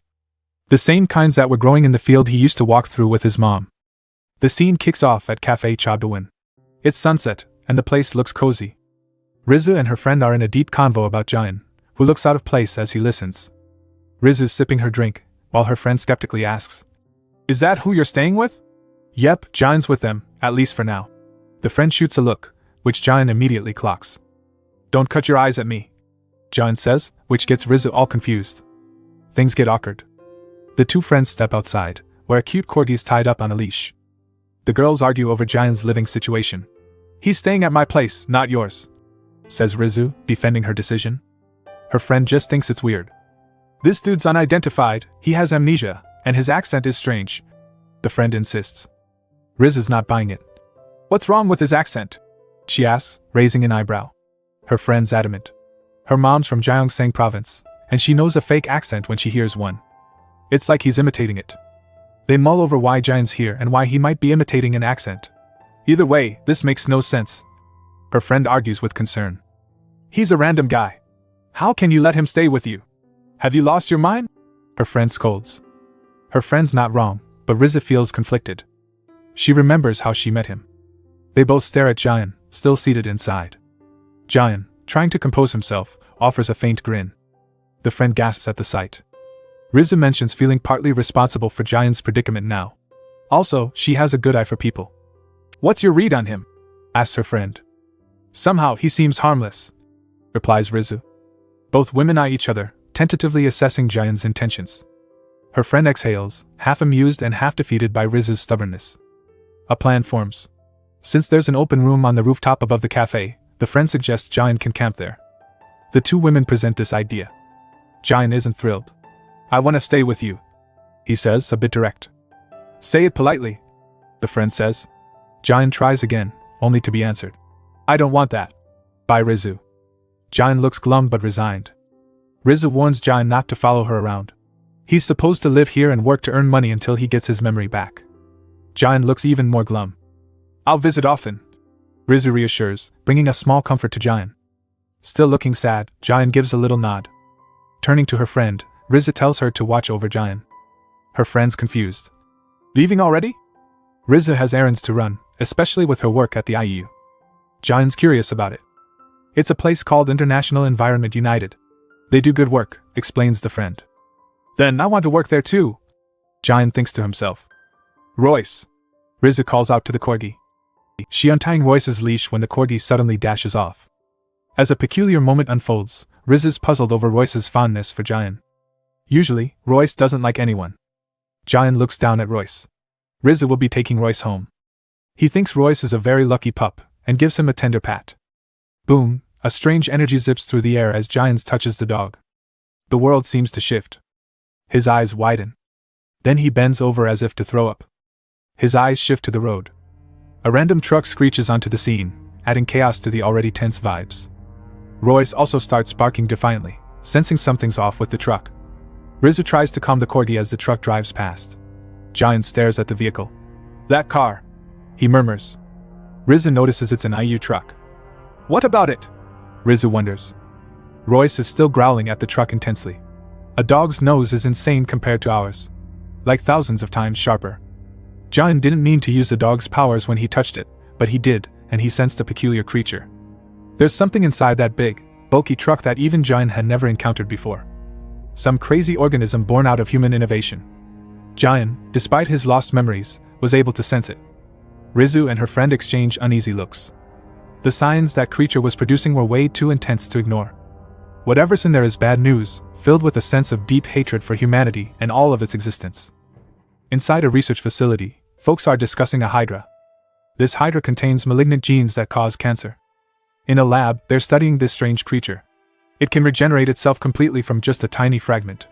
Scientists are digging into this ability for chemotherapy research. One of the men pulls up more slides. In one experiment, they cut off one of its tentacles, and it regenerates like new a few days after. They're also studying how to suppress regeneration of the tentacle. It may help them find a way to suppress cancer cells. The men in suits look very interested. The discussion veers into marine discoveries. They were able to obtain a new hydra species for study. Its differences intrigue the researchers. Take a look at its structure. The lab coat guy continues, flicking to the next slide. They've given this new hydra a name, Steer. To understand this creature better, we need to understand this. The Earth was designed to operate in harmony. From the tiniest plankton to humans, life on Earth is born with its own instincts. Like a newborn getting milk from its mother, or a chick breaking out of its shell. These instincts are inside each creature, and are geared for survival. All creatures on Earth are part of this system of life and death. This cycle sustains the harmony of the Earth. Take the plankton, for example. Plankton are the basic food supply for many creatures and play an important role in cloud formation. Water evaporated from the ocean is condensed into small particles because of plankton. These condensed droplets form clouds. These clouds then reflect light back to the atmosphere, preventing Earth from overheating. In that way, the ocean produces half of the oxygen on Earth. It regulates the climate and gives life to all living beings in this world. The ocean is no different from a life support system. And yet, it is being destroyed by humans. Back in the cafe, Jian asks Rizu where she's headed. She's off to church. Let's go too, he tells the cafe owner. She answers grumpily that his shift isn't over yet. But there weren't any customer right now, Jian reasons. Did he want to get fired? The owner asks. Besides, the owner reveals that she's Buddhist. Jian doesn't know what that means. Rizu wonders if maybe Jian was religious before he lost his memories. Jian doesn't know what religious means. Do you believe in God? Asks the owner, but Jian isn't sure. Is he an atheist then? The owner asks further. It's someone who thinks there is no such thing as God. Rizu clarifies. He gives it some thought. He is sure that there is God. You're sure? Both girls chime in. The world is too perfectly crafted for anything else, he replies. Rizu and the coworker watch him, puzzled by his sudden clarity. Despite his fuzzy memories, Jian feels ancient roots in this world, a deeper connection somehow. The world was just too perfect. He wasn't going to stand by and watch as the Earth's perfect harmony was destroyed. Typhoons, hurricanes, earthquakes, and other natural disasters. Maybe they weren't enough. And so, a critical being was born into existence in order to maintain the balance. Its instincts are innate and geared for survival. Kill all humans. There are now two creatures on this Earth that have the same goal. One's trapped in a lab. The other? He has lost himself. These organisms, practically mirror images of purpose and survival, are destined to meet. Their meeting is inevitable. What's gonna go down when they finally come face to face? It's the million-dollar question, only time will tell. Back at the cafe, Li Jian stares into a steaming coffee. He smiles at it serenely, unaware of what is to come. The day kicks off at the cafe. Dawoon is annoyed at the mess she finds. Really, Jian? She groans, taking in the chaos around her. Jian, lost in a daze, doesn't respond right away. Dawoon won't let up, pressing for some kind of reaction as she tells him to start cleaning. Jian finally nods, responding with a simple, yes, as Dawoon enforces a bit of order, directing the cleaning brigade to sort the boxes. Curiosity gets the better of him when he wonders aloud about the excessive amount of boxes. You're asking this now? Dawoon snaps back, revealing they're all just forgotten books from when the place used to be a book cafe. She even offers him a chance to explore them if he gets bored. Thinking out loud, Dawoon contemplates the mop of hair Jian's sporting. Geez, let's get you a haircut, she says, pinpointing the mop top as a problem. Jian gives a nonchalant, okay, before his eyes wander over to a collection of books titled, Incredible Creatures. But hold up, it's Jian's first day, and Dawoon clues him in on some basics of welcoming and serving. She makes an example out of a straightforward transaction, iced Americano and change calculation. After teaching him to serve the coffee, Dawoon appraises his performance. Jian asks for feedback, earning himself a generous 90 points from Dawoon, with a note to up his friendliness a notch. Can you smile a bit? That'll seal a perfect score, she suggests playfully. Jian listens, trying to understand how it all works. A ding of the door signals customers, catching the attention of everyone inside the cafe. As the customers walk in, Jian takes a deep breath and gives them his most charming smile. Welcome to Cafe Cha Dawoon! He unexpectedly captures some hearts with his boy-next-door charm and mysterious aura, sparking some animated reactions from the new customers. It's evening and Riz is taking a run around the area. She passes by the cafe, and is surprised that it was busier than normal. She takes off her earbuds and takes in the scene. Jian's like a star, serving coffee, but getting plenty of adoring looks from the customer. His smile is so bright it seems like he's shimmering. What's happening? Riza thinks. Closing time brings celebration. Dawoon is ecstatic, treating Jian as her good luck charm. Jian, sporting a weary but genuine smile, reflects on the day's events. Dawoon, on the other hand, insists they've struck gold with Jian's charm basically packing the cafe. Riza smiles. She's happy that things worked out for Jian. Dawoon asks Rizu what she was doing here. She thought Rizu was super busy. Oh, Rizu just wanted to check how Jian was doing. No worries here, Jian is an expert at adjusting. That's great news. Riza asks Dawoon if she'd like to have a drink. It's been a while. Dawoon declines. She has a date tonight. Never mind then, Riza says. I'm good. Jian suddenly speaks up. He doesn't have any plans. Both girls stare at him awkwardly. It's later in the night. They're now at a bar. Looks like the place is packed tonight. Jian, caught off guard by the energy, spaces out as Riza questions his absent-mindedness. Riza asks what he'd like to drink. He has never had an alcoholic drink before. Riza tells him he probably has, he just forgot. Riza offers to make him one. She holds out a glass of cold beer. Here, try it, she says. Jian takes a curious sip. Riza smiles as he too grimaces at the bitterness. Next, Riza chugs down her own glass. Yeah, that's it, she exclaims, savoring each drop. Jian's not sold, wondering aloud about the odd joy folks find in these drinks. Rizu explains that it's to get drunk. But Jian stays puzzled, asking the necessary question, what really happens when you get drunk? Rizu smiles, about to open a window into her world. Well, this might just be me, she muses. Rizu, looking thoughtful, says, the world's so cold. If I'm going to survive in this cold world, I need to become cold too, she declares, raising her glass. Jian listens, still nursing his drink like a kid not sure how to hold it properly. But to be honest, I'm not cold. Rizu backtracks and takes another gulp. Jian's eyes drift as he takes in her words, quietly sipping his beer. Then, Jian asks what happens when one gets drunk. He's dead serious. Rizu teases, sipping again, her eyes twinkling with playful mischief.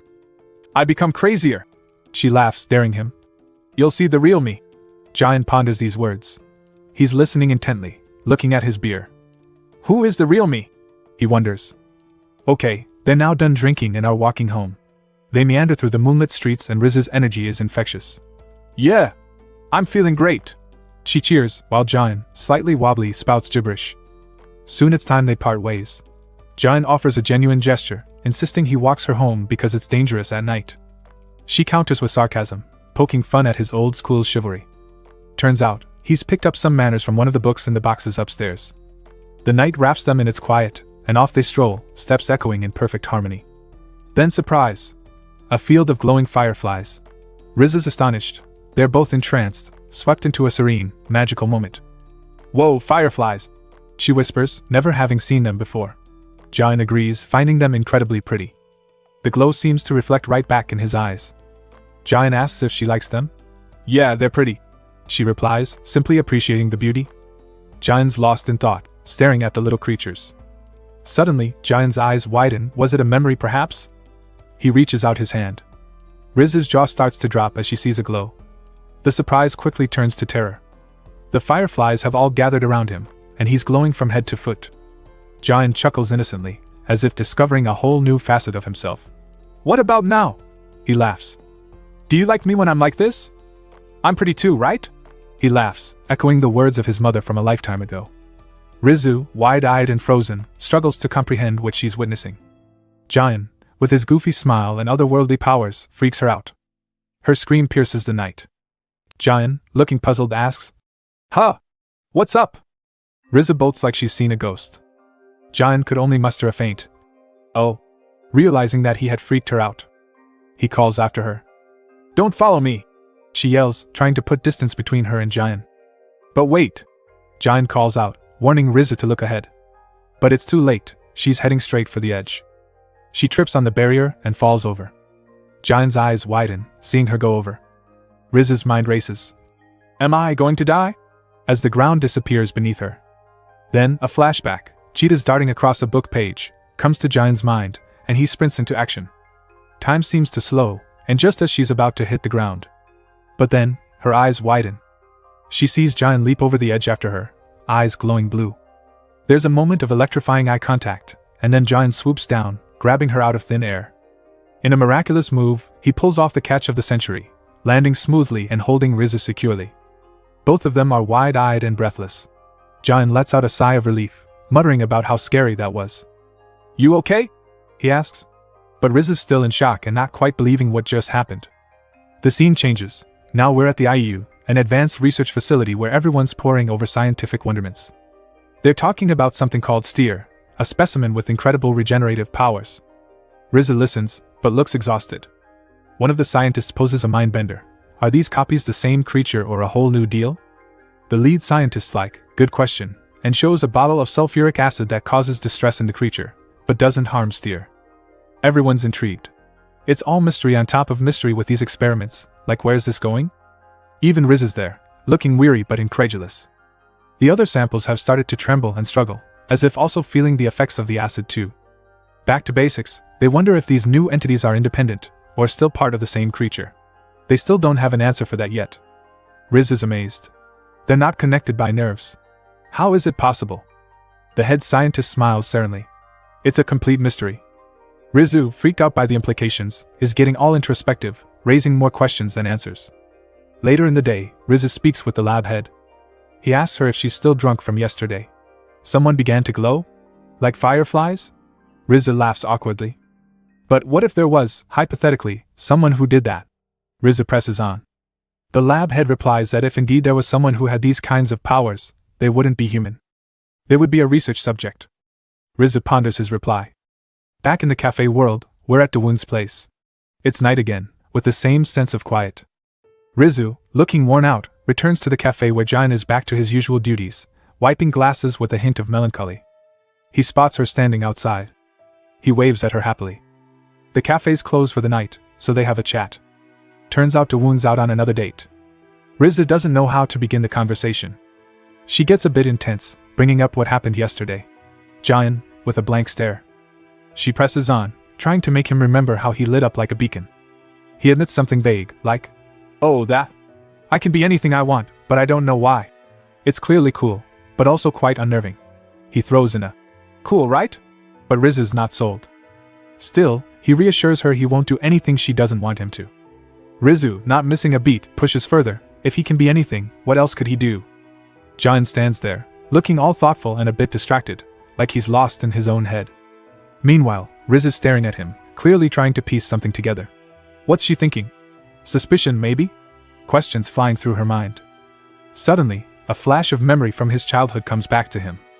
Jian snaps back, murmuring something soft. Oh, he says, as if he just realized something big. The next second, his eyes light up with this eerie glow. He's got this chilling smile as he drops a bombshell. Bring humanity to extinction? Man, that's one heck of a twist. Riz's face goes pale. She's frozen, like she's trying to process whether she's supposed to be terrified or just massively confused. It's clear she wasn't expecting to hear that today. Riza stares at Jayan, her expression a mix of curiosity and disbelief. Meanwhile, Jayan stands there, his eyes literally glowing with that weird blue power again. But it suddenly disappears and he's clearly confused. Jayan blurts out, "What did I just say?" and scratches his head, trying to remember. Riza repeats it hesitantly. "Bring humanity to extinction." Jayan's reaction? He's like, "Seriously? That didn't sound like me." He might not know why he said it, but Rizu is definitely curious. She's like, "You're weird," throwing in a casual insult for good measure. But Jayan, being Jayan, just nods along, assuring her that she's not wrong. Then, Riza slams the counter with determination. "Exactly! Let's figure this out together." It's a bold statement, and Jayan seems at a loss for words. Just stunned silence.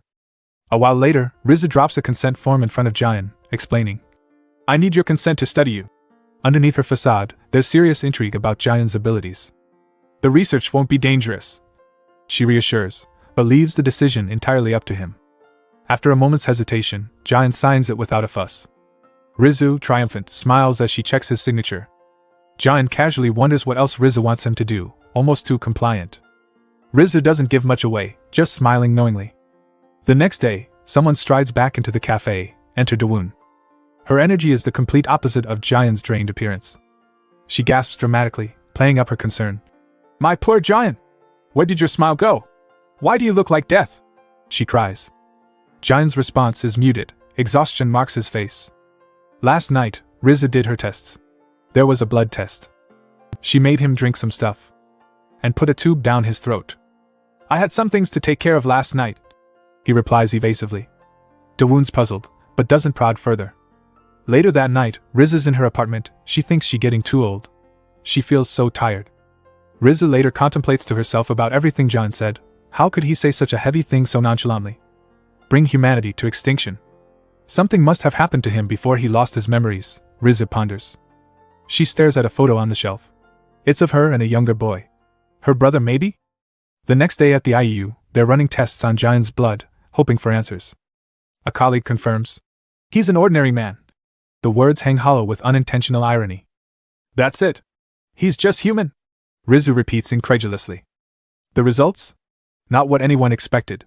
She thanks the lab dude and leaves. Back in the hallway, Riza still holds that vial, deep in contemplation.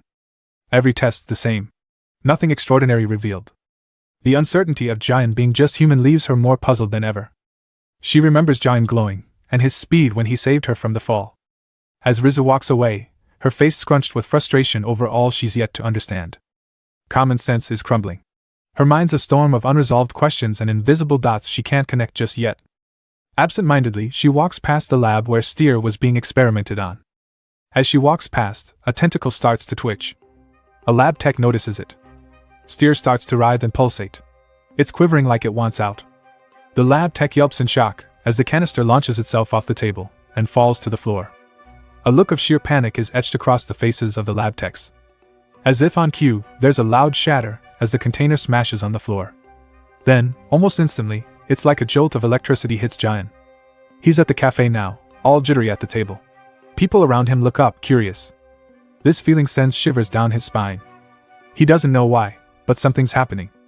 Suddenly, there's this massive surge of energy back at the lab. The sinister entity from before is now exploding, a swirling mass of chaos and destruction, and those scientists have no idea what's hit them. Dawoon notices Jayan's discomfort. Jayan, with an intense, almost otherworldly look, doesn't seem fully present. "What's wrong, Jayan?" Dawoon asks. But his mind was already elsewhere. Meanwhile, chaos erupts at the lab. A scientist frantically yells at his colleague, who's messing up big time. "What do you think you're doing?" The poor guy stammers, apologizing as the strange, tentacled orb before them starts to react. Sweat drips down their faces as panic sets in. "Bring me another tank, now!" the boss demands. One scientist scrambles to comply, shouting back. "Yes, sir!" The orb continues its menacing advance, not giving them a moment's rest. Desperation in his voice, shouting, "Hurry! Get it now!" The lab head winces, expecting an attack. But wait, it just reaches out a tentacle and wraps around his finger. The lab head is surprised as the Hydra shrivels up and dies. The head scientist watches with disbelief as the orb's lifeless. "It died," he murmurs, sweat beading on his brow. A lineup of identical orbs and tanks catches his gaze, each appearing unaffected by their comrade's demise. The original body died. His thoughts voice it bluntly. But those remaining show no signs of concern. A sudden, uncomfortable pulse runs up the scientist's hand. He's horrified, staring at the crimson arcs dancing across his skin like electricity. It gets worse. The assistant standing beside him reacts with shock, the tension palpable in the room. The scientist convulses. His assistant, helpless, blurts, "Sir?" assumes the worst as he watches foam bubble from the scientist's mouth. Riz is just outside when she hears the scream. She bursts into the room asking what's happening. "We need help!" rings out with urgency. They need an ambulance. The lab head is unconscious on the floor and foaming at the mouth. Riz fumbles for her phone, intent on dialing out. She still has the vial of Giant's blood with her. Suddenly, the lab head's eyes glow red, and he rises from the ground unnaturally. Riz is still on the phone when something stops her. The lab head, eyes glowing malevolently, zooms to attack her. He's almost got Riz within his reach. But just in time, Giant arrives, plowing forcefully into the scientist, smashing his glasses. All eyes lock on Giant as he intervenes with purpose, disarming the situation in one powerful move. Realizing Giant's presence, Rizu is taken aback by the intensity of his entrance. He slams the body to the ground, knocking him unconscious. "Li Jian? How did you?" comes out in a shaky voice from the startled Rizu. Jian, focused yet alert, checks on Rizu. "You okay? Are you hurt?" His protective instincts kicking in. The lab head's finger twitches for a moment, and slumps down. The assistant wonders who this guy is. He glances down at his hand. Looks like he'd been scratched during the attack. "Guess he scratched me earlier," he ponders. John's looking at him suspiciously, making the assistant wonder why. Outside, the ambulances have gathered. The lab head is loaded up on the ambulance to be brought to the nearest hospital. Riza confronts John again as they prepare to leave, curious about how he knew where she was. Quietly, he admits he doesn't know, something just drew him there. "Let's get out of here," John suddenly says. He glances at the lab assistant again. As the ambulance makes its way to the hospital, the body of the lab head lying unconscious suddenly fidgets. "This place is too dangerous," he tells Rizu. The lab assistant nonchalantly walks away, but not without displaying a little twitch himself. "Hey, Li Jian?" Rizu calls out desperately. Jian grabs her hand and starts walking away. "What in the world are you doing?" Rizu demands. Clearly frustrated, she yells after them. "I said let go!"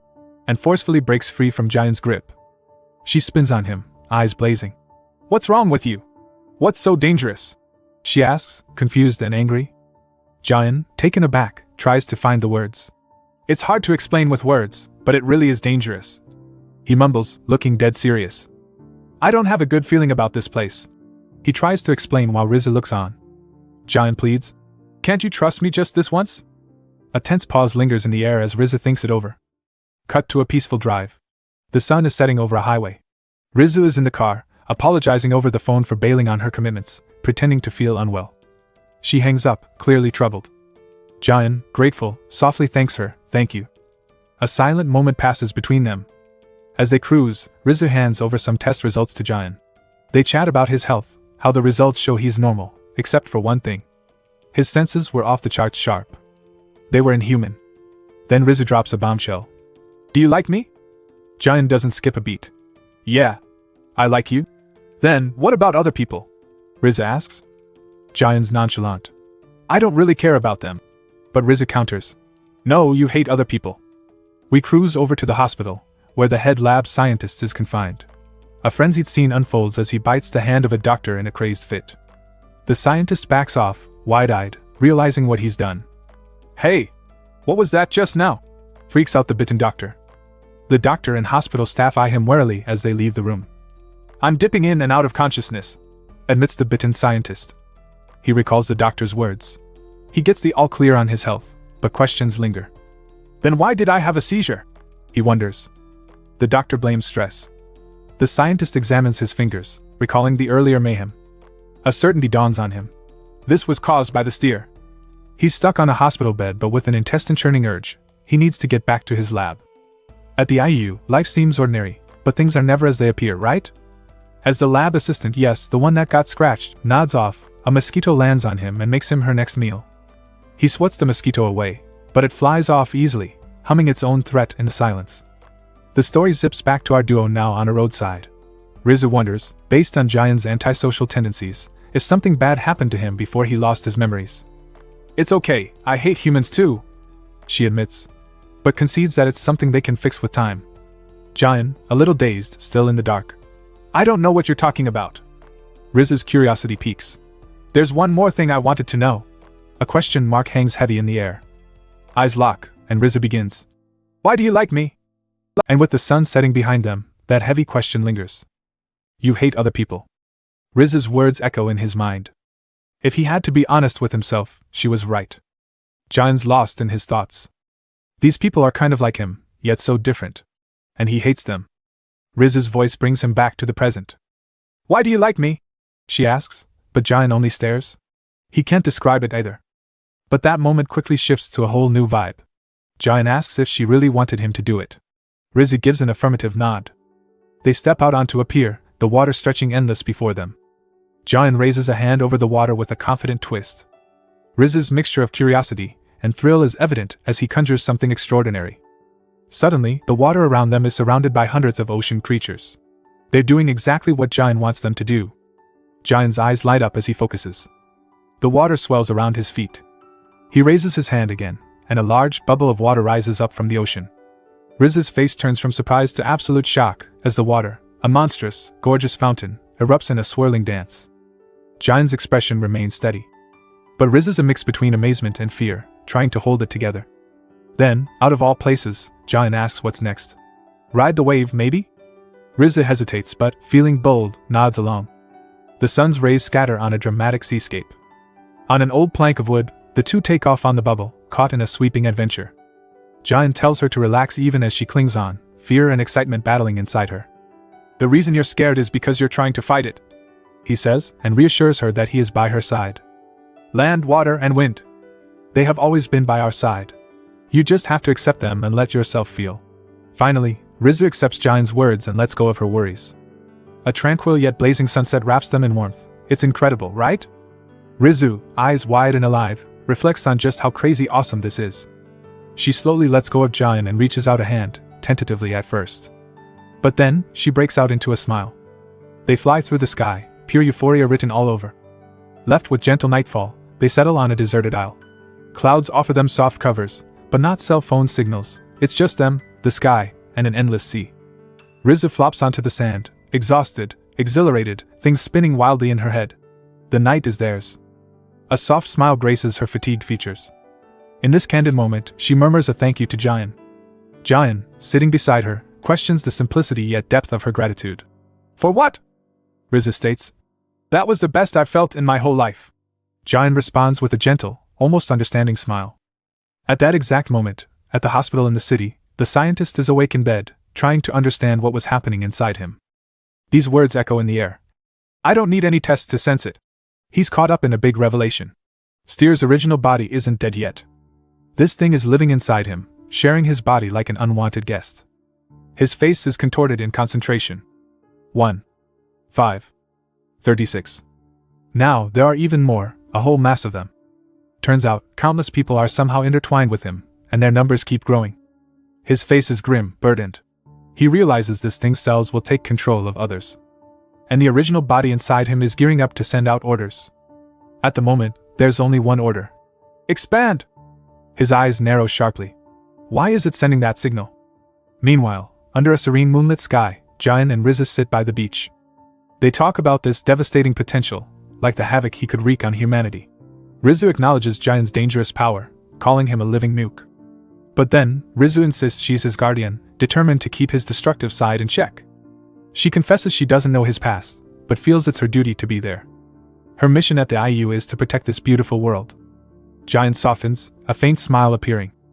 And if I protect you, he says, I'm protecting the world. There's a mutual gaze, full of trust, and a silent promise passes between them. No matter whether his memories return, Giant won't destroy the world she cherishes.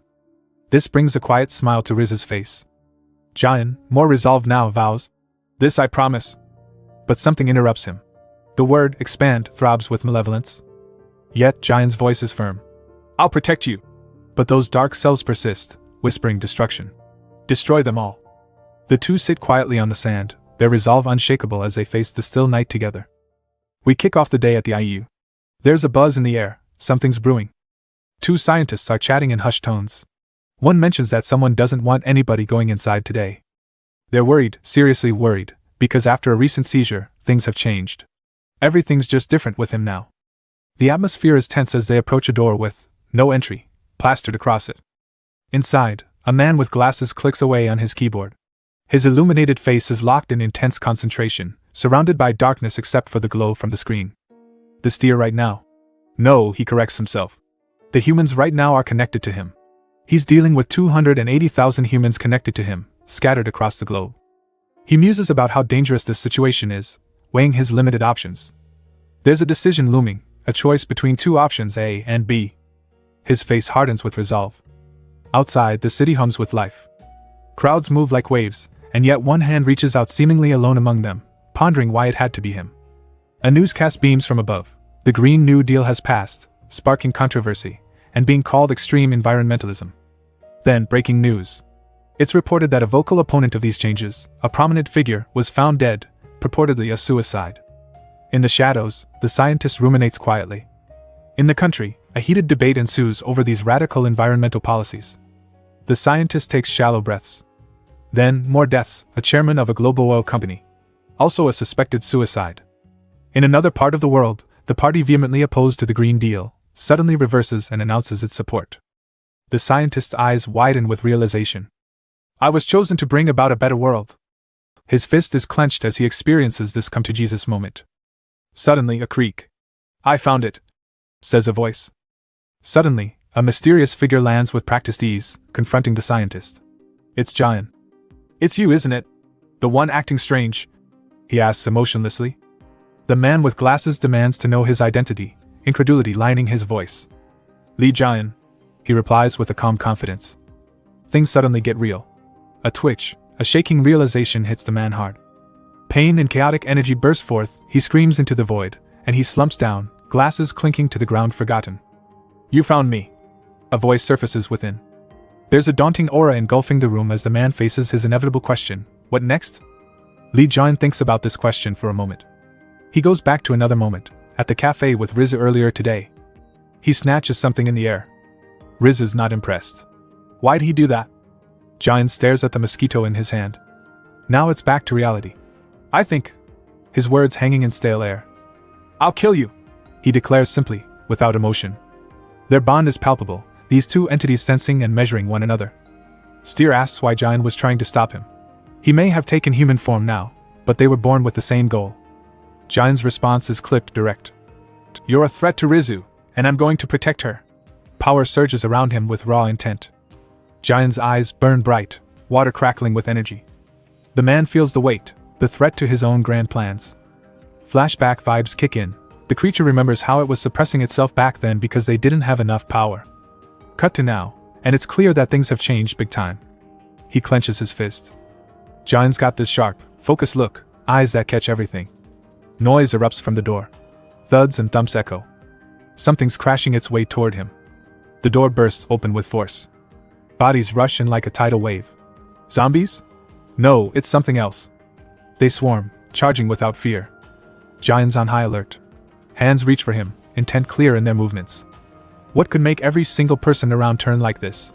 The other guy, he's calm, like it's all under control. He whispers that every single human can become his weapon. Then Jian moves. It's fast. He dodges with precision, taking the charge head-on. And when he locks eyes with the threat, he asks, You sure? Confidence shines through those glowing eyes. Jian's already in motion, spinning the creature around. He's a blur of energy, focused, unwavering. He smashes through obstacles with sheer force. And sends the enemy crashing through the window and out into the open. I'm sorry to break this to y'all, he says in his hillbilly twang. But my weapon is Mother Nature. As the creature called Steer is flying through the air, thrown by Jian, the controlled humans close in on Jian. But in a flash, he's off. He jumps after Steer. And the two make eye contact. Jian grabs the guy mid-fall. Then, they're rocketing skyward, a streak of blue fire in the sky. It's as if the world stands still for just a moment. The serene sky quickly becomes a battleground again as the two crash land into a mountain with an earth-shattering thud.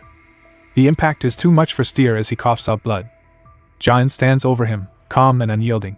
His expression is unreadable. Jian's foe struggles, trying to catch his breath.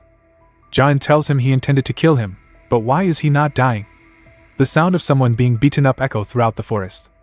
A series of brutal strikes follow, each one more decisive than the last. Jian readies his fist again, electricity crackling around it like a storm. His punch lands with a resounding thwack, and his opponent finally crumples to the ground. Jian surveys the scene curiously. Despite the odds, Steer claws his way back up, trembling and gasping for air. But his injuries quickly disappear as he miraculously heals himself. Why won't this thing just die? Jian is exasperated, his patience wearing thin. Face to face again, a wordless challenge dances between them. He grabs the creature by the neck, and asks him what he has to do to kill him? Suddenly, his foe clutches his arm. Steer tries to invade him, but it doesn't work. What kind of power is this?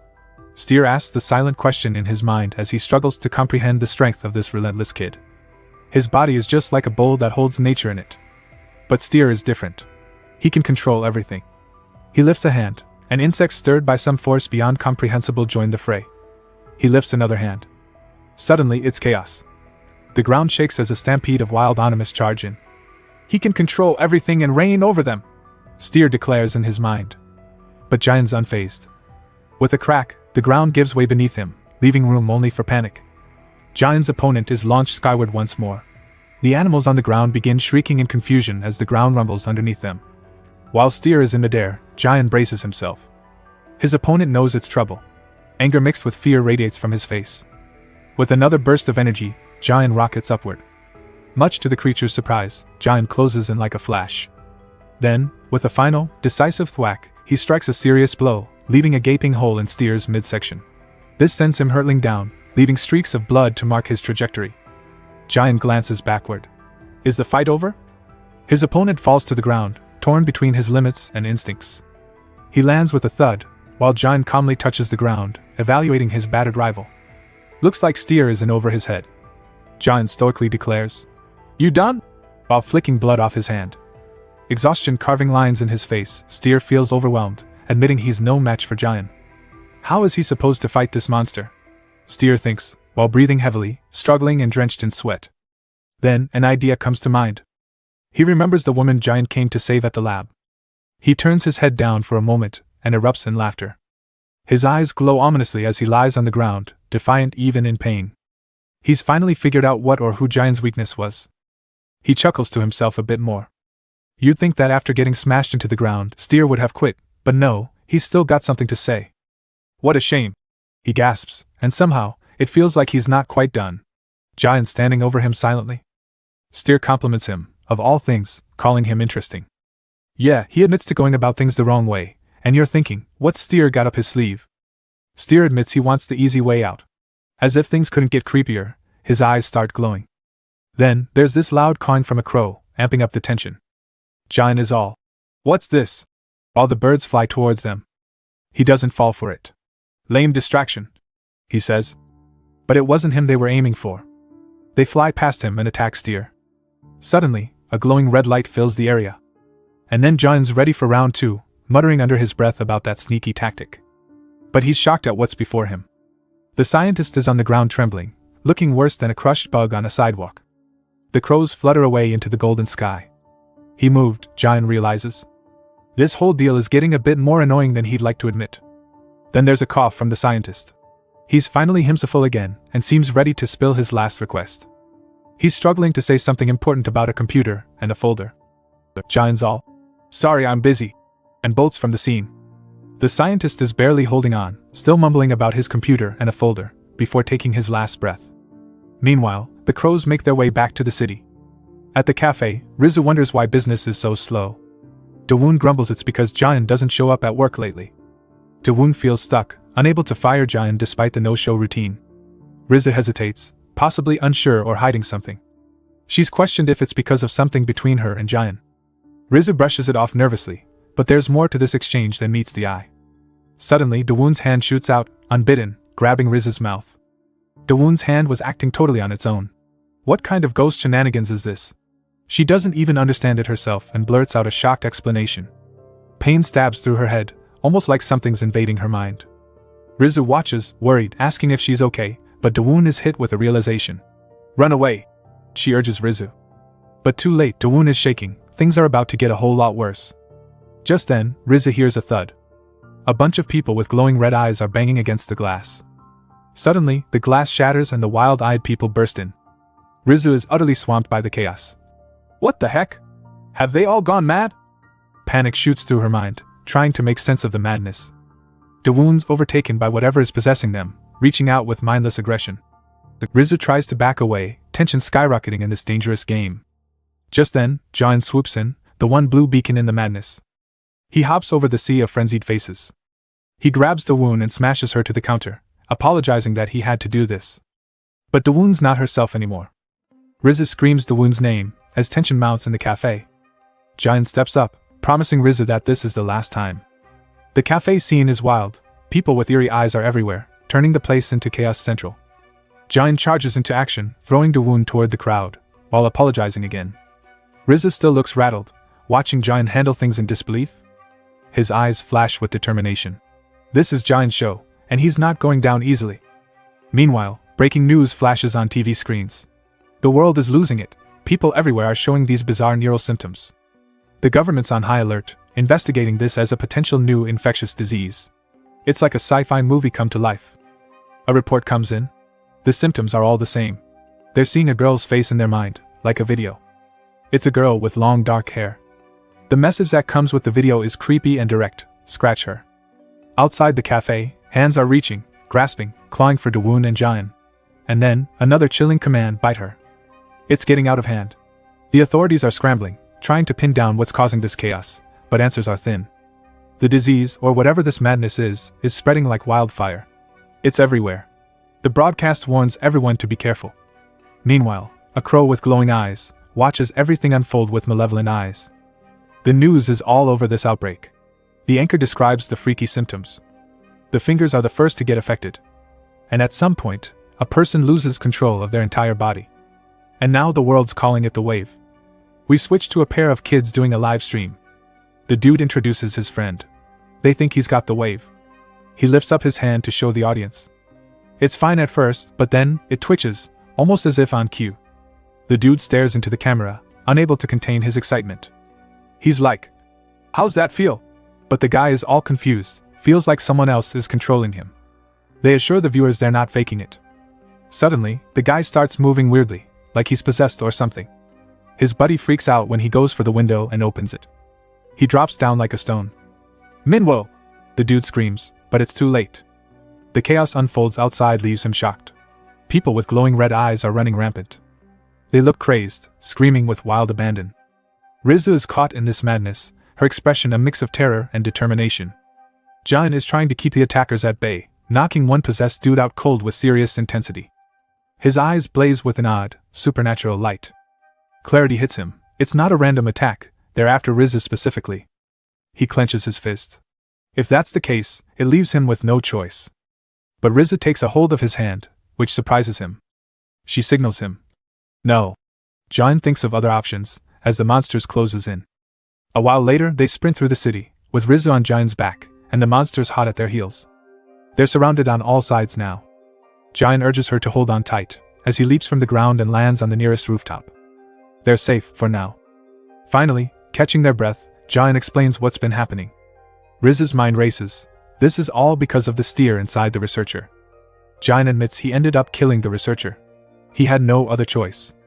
Just look at them, Jain remarks. She snaps, disbelief and frustration boiling over. How could he just kill someone and be so indifferent about it? Her emotions clash fiercely with Jain's stoic composure. She looks away in frustration, knowing she won't be getting an answer. With grim resolve, Rizu decides they must find clues about the steer at the IU. Rizu firmly decides they need to go back. Jain's all, "Oh, okay. Like it's no big deal." He grasps Rizu's hand, and offers to carry her, but Rizu swats him away, clearly not in the mood. "What's wrong?" he asks, kind of lost. Her face shows a mix of emotions. She starts to talk but then hesitates. She finally blurts out, "I can't understand you." Jain looks puzzled. Rizu turns away, struggling with something inside. She decides to go alone, leaving Jain to wonder what just happened. Suddenly, a memory crackles in Jain's mind. Words echo. "To protect you." and a memory or a feeling of safety. Riza strides towards a door, but the banging has started. Then wham! Everything bursts open. A dude with glowing red eyes lunges at her, full of rage. Riza sees it coming, but she's caught off guard. The guy screams in a beastly roar, the kind that chills your spine. John's quick, takes the guy down like a wrecking ball. "You can't understand me?" John says quietly. He admits, "It's simple. The most important thing to me is you." Chaos intensifies as more people with those eerie eyes spill onto the rooftop. "Anyone who tries to hurt you is going to end up dead," he declares. One guy even chomps down on John. Riza screams his name, desperate. Suddenly, John's eyes flare electric blue, power swirling around him. Channeling the power of an electric eel, he zaps the mob away like they're nothing. He locks eyes with Rizu. "I will protect you." She's stunned, realizing just how deep his commitment goes. Way up on another rooftop, a figure watches from afar. It's the dude from earlier, and he's filming the whole thing, broadcasting it live. The guy can't believe what he's just seen. "OMG, did you guys see that?" he gasps. The chat blows up with comments. "Is this real? A movie? What the heck is happening?" The video goes viral, racking up views like crazy. The scene kicks off with a bunch of people in a boardroom, all in a swirl of confusion and tension. One of them starts to break the ice, mentioning something about muscle issues as if it's the latest viral trend. The boss at the head of the table isn't amused, snapping back, looking for concrete answers. "So?" he demands, wanting an explanation for these bizarre symptoms that nobody's seen before. The boss temper flares, banging the table in frustration. He's got no time for this. "You still haven't figured this out? Seriously?" The timid one apologizes, probably wishing he could just vanish. They've been searching for the infamous Patient Zero since the crack of dawn. They're desperate and just asking for more time. But the big man in charge is skeptical.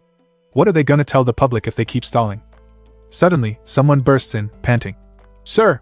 As if the place is on fire. The man at the table isn't impressed. He's in the middle of a crisis, not a coffee break. "What is it now?"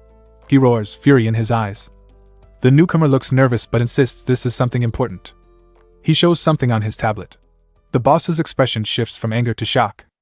It's the live video of Lee John letting loose his electric eel power and electrocuting a bunch of infected humans. Meanwhile, on the building rooftop, John's got this electric force field thing going, zapping anyone who gets too close. It's insane. It's like he's at the center of a sci-fi showdown. John reflects how all this fighting seems pointless. They're not just people. They're controlled by something bigger and badder. He scans his surroundings.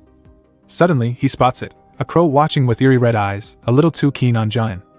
He doesn't hesitate. There's a swish and a slam as he bolts into action. "You must be comfortable all the way over there," John thinks, as he swings a piece of rubble with all his might. It's go time.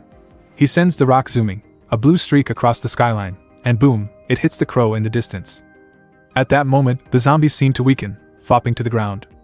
Was he able to kill Steer? He's on edge. Looks like it's not over yet. Riz is now sitting slump against the floor, as the infected humans gear up for another wave. Nearby, the crow flies away unharmed. A guttural growl erupts as more attackers come into view. Rizzy yells, "Giant! Behind you!" She's terrified. He slides his hand over Riz's. His focus is unshakable. "I'm sorry," he says. Giant reassures her. "I know you don't like it, but surviving comes first. Let me protect you, okay?" She nods, hanging on to hope. He hoists Rizu, preparing for an escape from this horror show. A hand swipes, trying to grab them as they dart off. Giant's got her. Hold on tight. There's no other choice but to trust him. They're racing away over buildings, leaping into the sky like protagonists in a wild fairy tale.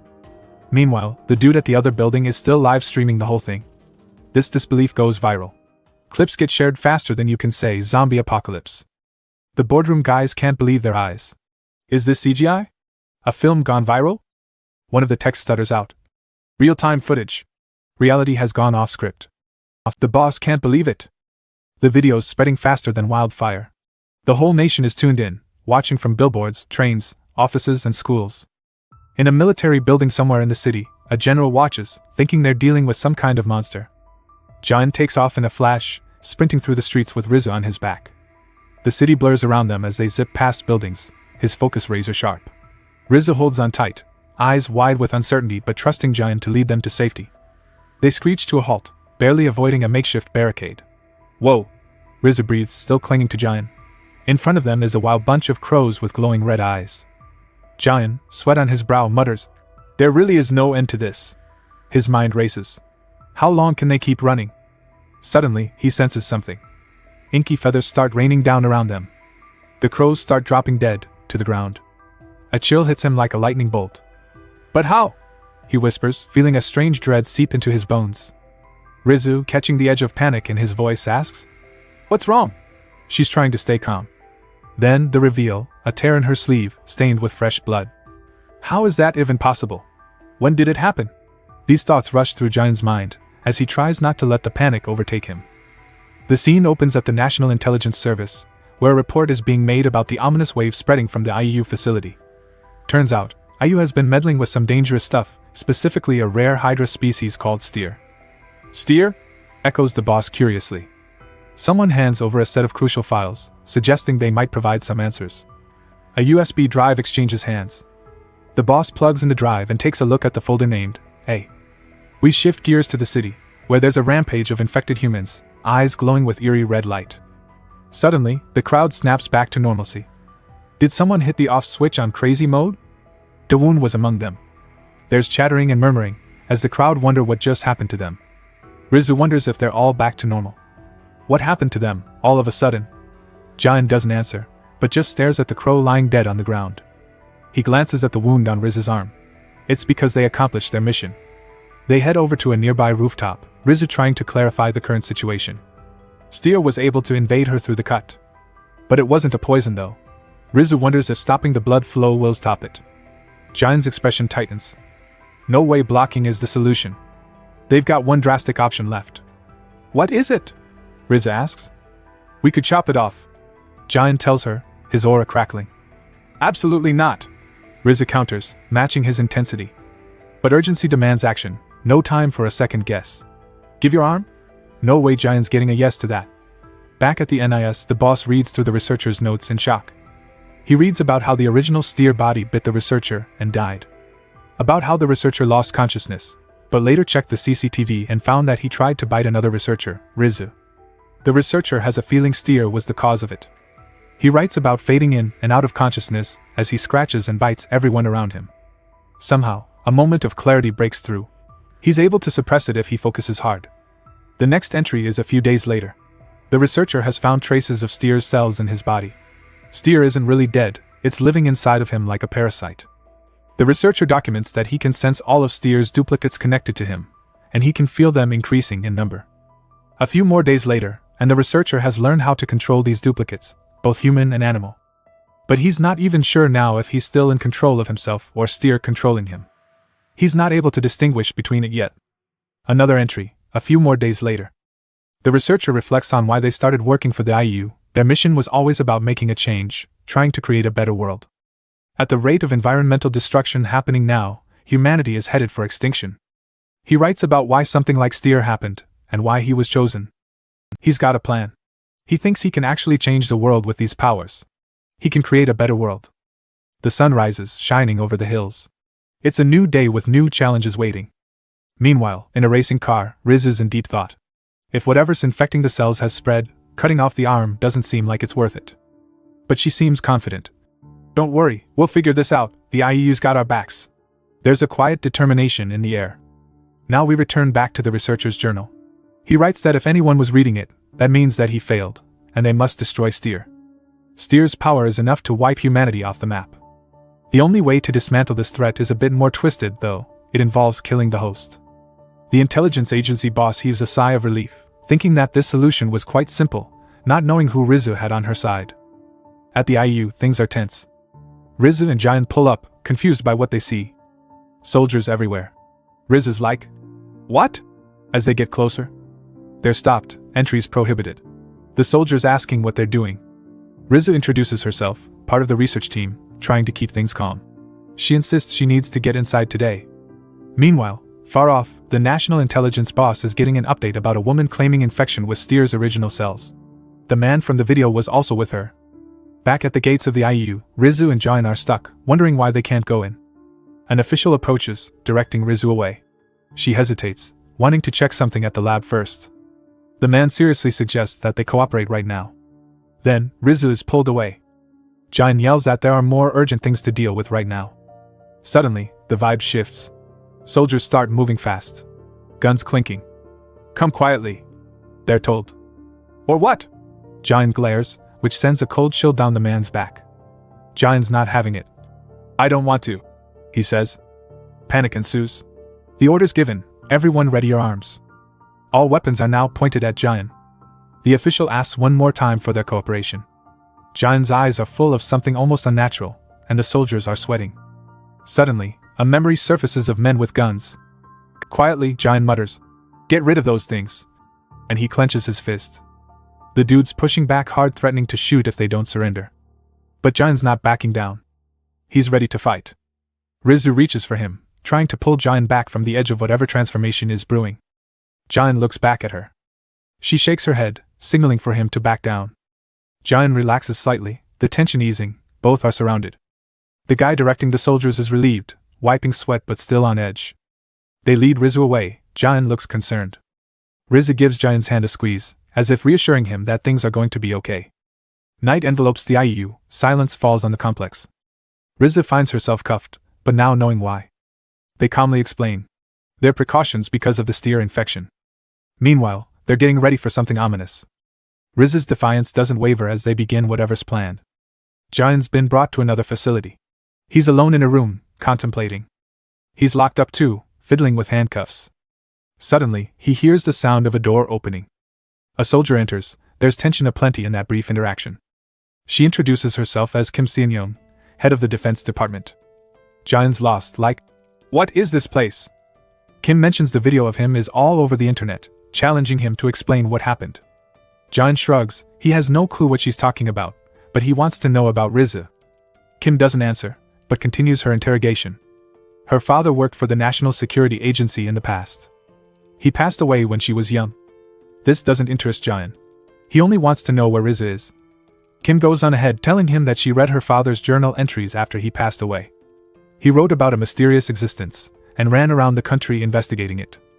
She talks about a monster, but is suddenly interrupted by a knock. Someone steps in, another announcement. Rizu's test results are in, and her tests have come back positive. Jian reacts to this news. We've discovered how to eradicate steer once and for all, Kim tells him. He's like, really? There's hope? And the answer isn't sugar-coated. Yeah, there's a solution, but it's dark. Get rid of the host of steer's original body. And boom, the bomb drops. They've got to eliminate Rizu. Jian shatters the cuffs that have been holding him. Kim rises, looming over him with unsettling authority. What did you say? Jian asks emotionlessly. Her life will be given to save the world, Kim replies. What a line. But Jian isn't buying it. He smashes into the glass like a madman. His eyes are burning with resolve, but that glass is bulletproof. Kim smirks, but Jian tells her, You think I can't get through this? Completely ignoring him, she pulls out a picture of the monster her father was hunting. It seems impossible considering Jian's appearance now, but he does look like the one in the photo. Kim turns the photo towards Jian with a smirk. The chills hit hard. It was a photo of him and his mother, holding his hand. Memories come pouring in. Why do you always fight? To protect you. His mother's voice echoes in his heart. The photo opens the floodgates and all memories of his mother come pouring back. The moment of his birth, and the day she died. His face hardens, but he can't mask the welling emotions. The soldier sees it all, in that silent, eerie air between them. Jian's tears say what words can't. Under the soft glow of city lights, tension fills the night sky. In his office, the president is urged to sign a critical document. It's an emergency order from the head of defense, declaring a state of emergency to stop the spread of a rare disease. The stakes? Capturing and eliminating Rizu, linked to the viral steer. A heavy question lingers. You want to kill that researcher? Is there really no other way? The president seems desperate for alternatives. A straightforward reply. No, sir. Silence broods. They don't yet comprehend the steer's potential, so they need to eliminate the threat as soon as possible. The aide understands the president's hesitation. But when weighing one life against humanity, can there even be a comparison? The president's finger hovers over the order document. It's a small sacrifice, he murmurs, battling with his conscience. Mr. President. His aide presses. The resolve forms. I understand. Words can't fix this, he muses, as he stamps the paper with finality. At the IEU, corridors echo with footsteps. "He just approved the order," says a suited official with a resigned nod. A flicker of regret appears. Okay. He expected this to happen. But it's a shame. A military building looms in stark night contrast. Inside, Kim looks at Jaehyun, confused. Jaehyun, haunted by memories, tears flowing down, as he stares at the photo. "Why are you suddenly crying?" she asks. It's a link to his past, a tether to his childhood with his mother. He remembers walking with his mother through the flower fields. He remembers his mother stepping in to save him. And mostly, he remembers his mother's dying words. Finally, he takes a deep breath. "I just remembered," he murmurs. "Why you humans have to die?" His shadowed gaze hardens, lines blurring between past pain and present fury. The reaction is swift. His demeanor shifts, striking unease into the soldier once more.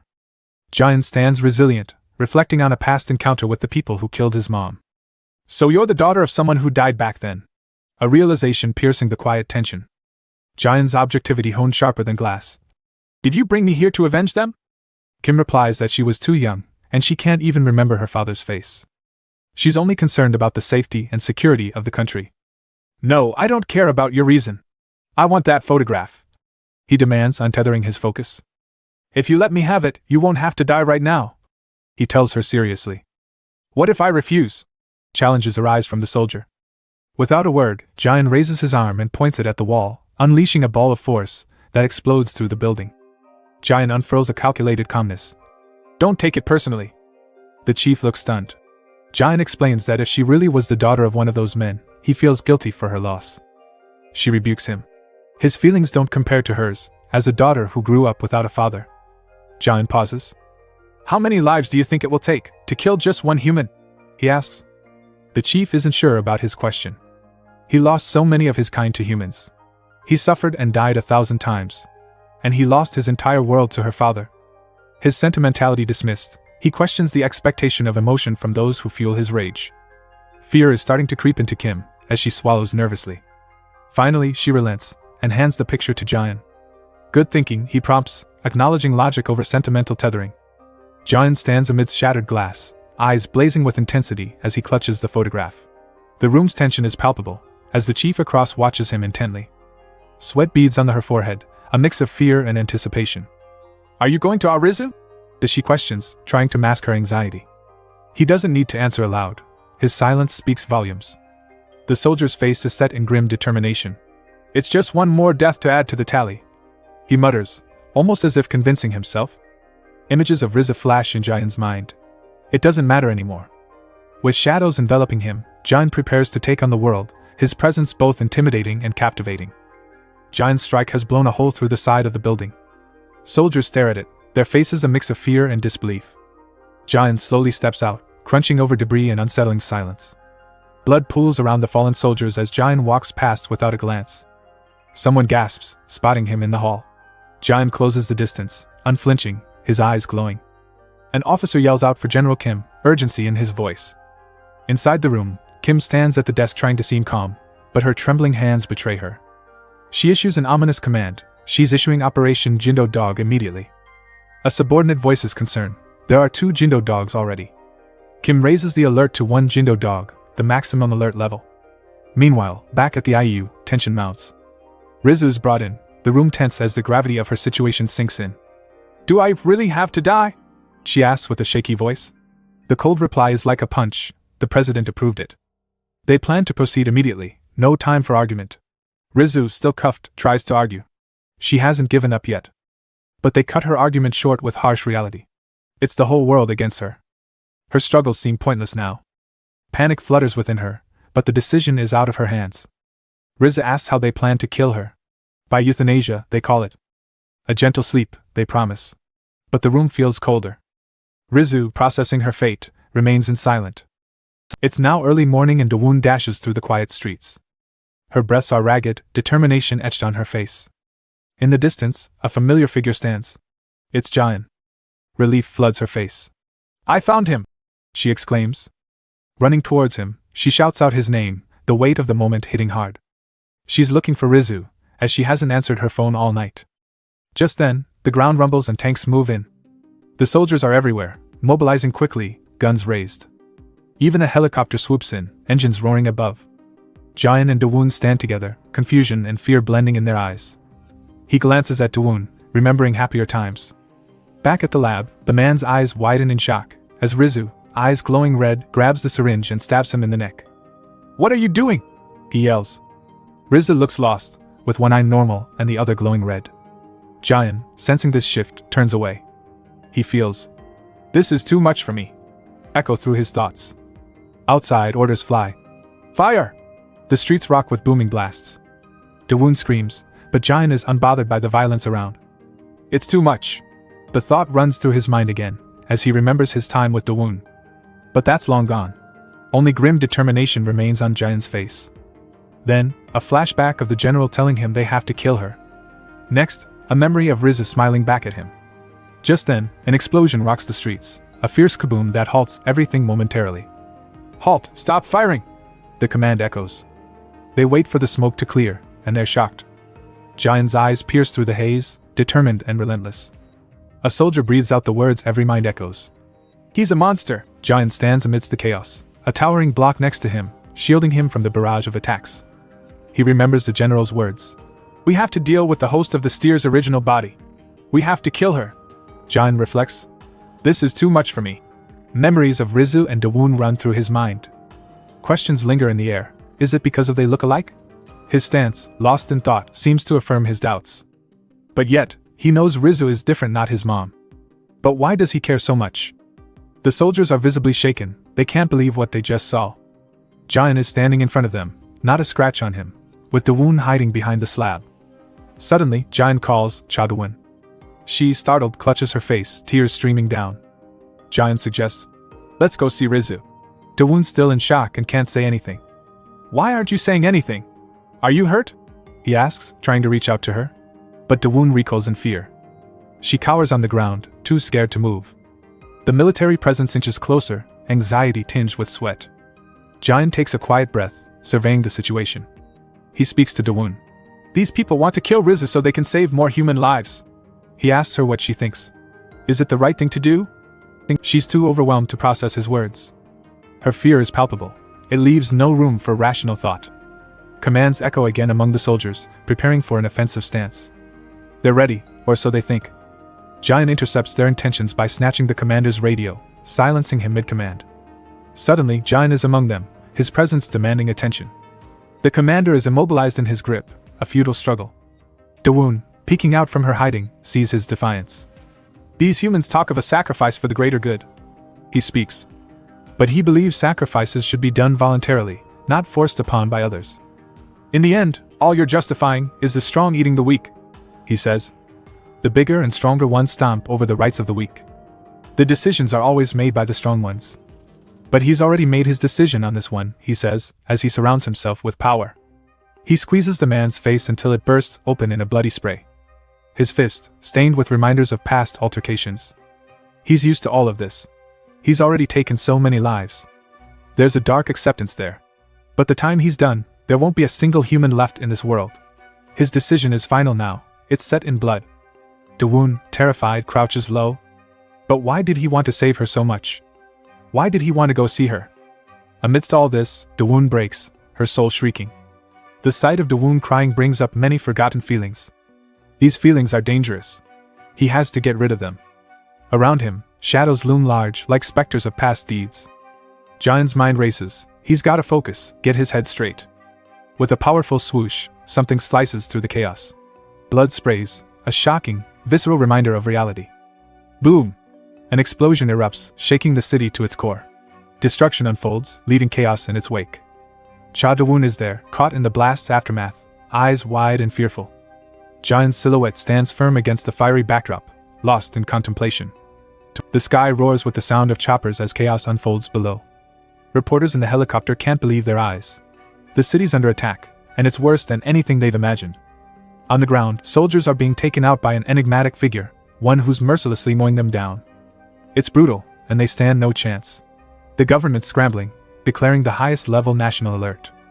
"What in the world?" someone mutters as they catch a glimpse of the monstrous scene. Standing there, haunting the battlefield, is Jayan, with his eyes glowing eerily. Down below, the devastation is real. lifeless soldiers scattered on the ground. One of them fires desperately, bullets spraying around but seemingly ineffective. Meanwhile, the figure advances unaffected, bullets bouncing off his cloak like they're nothing. He's learned everything about humans, including the way they think. Flashes of human cruelty pass through his mind: hunters, poachers, slaughterhouses. It all blends together, kindling a simmering rage. He raises his hand, glowing with power, and delivers a devastating blow. The blast is cataclysmic, reshaping the landscape. The world trembles, and soldiers scatter, caught in the brutal aftermath. John thinks his hatred for human arrogance burns is still the same. The helicopter reporters are shaken, desperately broadcasting the madness, as if anyone can stop what's coming. Picking up a rock, John nonchalantly pitches it in the air, straight towards it. The cameraman drops his equipment, eyes wide with terror, as the rock zooms towards the chopper, taking it down. John stands unmoved, reflecting on his complex relation with humanity. Debris from the chopper is everywhere, and one is heading straight for Dawoon. She stares helplessly at the coming object. John shields her, metal debris crashing on him. Despite his hatred for humans, however, he's also learned so much about humanity, about emotion. He remembers all the people who have shown him love and compassion. Behind him, a lone soldier gets up. He's wounded, but he tries to muster his last strength, shooting at Giant in a futile attempt to stop him.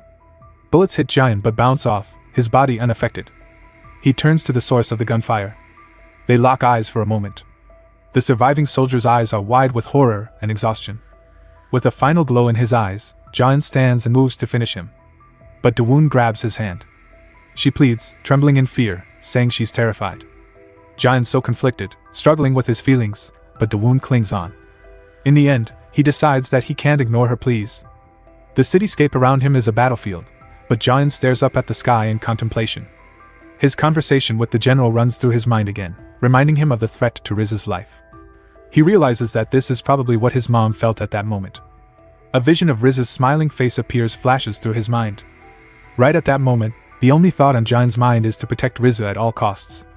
And he didn't care at all if the whole world burned down doing it. Back at the IU, where everything seems calm. But inside, chaos is brewing. Riz stumbles out the doorway, struggling with something powerful. Her eyes are glowing, she's clearly not herself. She's surrounded by people, their eyes glowing like hers. Something's gone wrong. She clutches her head, pain and confusion etched on her face. In a control room, someone identifies Riz on the monitors. They realize she's been overtaken by the steer. She's not in control anymore. Panic sets in, and they switch to Plan B, eliminate Riz. Things escalate quickly, and everyone moves into action. Orders are concise and chilling. Kill her on sight. Riz finds herself on her knees as a group of scientists charge past her, also controlled by the steer. Her head throbs painfully, and she grits her teeth, trying to fight it off. She gasps, realizing that she can feel every single being infected by steer. It's overpowering. Within her, the steer moves. Riz feels it, an uncomfortable presence inside her body. As she regains some composure, she sees the infected humans attack the security agents. Riz lifts her head, determination flashing in her eyes. She slams her head into the ground, an attempt to regain control. The impact startles those around her, making them flinch. And they fall to the ground like rag dolls. The security agents are stunned. I stopped them, Riz whispers to herself, realizing her brief moment of control. Suddenly, a strange voice echoes in her mind. Look here, human! Riz looks up in surprise. The voice questions her understanding, pointing out the stark reality. They're trying to kill her, and yet, it is trying to save her. It asks why she was stopping it from saving her. Determined, she tells the invasive presence to shut up. Steer doesn't relent, reminding her they have a symbiotic relationship. She fights back, calling it a parasite, full of fury. Riz smashes her head down again. On the floor, she breathes heavily.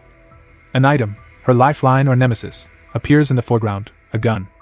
Riz gulps, fear and resolve battling within her. She remembers the stakes, her life versus the whole of humanity. And the suit apologizing because there was no other choice. Hand trembling, Riz slowly crawls toward the gun. Human! What are you trying to do? Steer calls. But she ignores him as she picks up the gun and points it towards her. She's terrified and shaking, but she knows that she has to do this. Are you out of your mind? Stop it! Steer screams in her head. The moment reaches its apex. Riz squeezes her eyes, ready to pull the trigger. Suddenly, an intervention. A hand grabs hers and the gunshot echoes harmlessly. Giant's there, solid and unyielding. What are you doing? He questions. Pain and confusion, Tears and silence come forth as Riza clings to the only certainty she feels. Her heartache spills over as the tears flow, and comfort seems an eternity away. Another voice interrupts. "What are you doing? She was doing the right thing," the suit exclaims. "Her existence is a threat to the world now. She needs to die." Jian confronts this rhetoric, so they were the reason Riza decided to end it. He grabs her by the hair and tells her not to make a big deal out of it. He asks Rizu a question. Her existence? Who does it threaten exactly? Rizu, with a bloodied forehead and determined eyes, stares back, wrestling with the weight of her reality. Did her existence threaten the forest animals? The fish in the ocean? Or birds in the sky? The answer is none of them. When this guy said that she was a threat to the entire world, he only meant humans. "You are not the one threatening the world," he tells Rizu. "It's humanity who is." Jian, with his calm presence, reassures Rizu with a simple touch. "It's okay," he tells her, with a confidence that seems to defy the chaos around them. "They can all die," he says. "None of this is your fault," grounding her in a reality beyond blame. Tension spikes as another character starts to shift, disbelief etched on his face. Suddenly, things go haywire, and a gun is drawn, pointed with a shaky hand. "This will save the world!" he yells, eyes wild and desperate. The moment is electric, eyes wide with panic. Even as death seems to chase her, Jian stands firm. "Even if everyone tries to kill you," the words echo with conviction. Blood spatters, a figure falls. "Even if you try to do it too," he continues. Turning back to Rizu, Jian solidifies his resolve. "I'm going to protect you," clear-eyed and unwavering in his promise. He makes her a promise. "You are going to survive," he concludes, leaving Riza stunned and filled with a flicker of something she hasn't felt for a while: hope. Riza stands in a rain of blood, shocked and haunted. Her mind races. "In order to save me, Jian killed a person." Her eyes widen, overwhelmed. An image of a vibrant scene over the water with Jian fills her thoughts, only to be shattered by more violence. Gunshots erupt. Jian moves decisively, dodging bullets like they're nothing. He raises his hand, ready to strike back. He lands a punishing blow to one of the gunmen, then another. His eyes glow cold and fierce. The attackers falter, unsure of their next move. Rizu watches speechless at the violence. Jian faces the enemy head-on, unloading punches like a machine. "Please just stop," Rizu cries out, desperation in her voice. Jian turns to her. "Please, Jian." Rizu's plea slices through the tension. There's a brief pause. Jian seems to sense her distress. He hesitates only for a moment, but decides to finish the job. Rizu's tears flow, helpless against the onslaught. His expression softens as he reaches out to her, a mixture of determination and something she can't quite place. His gaze is steady, full of complex emotions. Rizu bows her head, words stuck in her throat. A tender memory flashes, of a happy Jian, full of joy. She buries her face, overwhelmed by fear.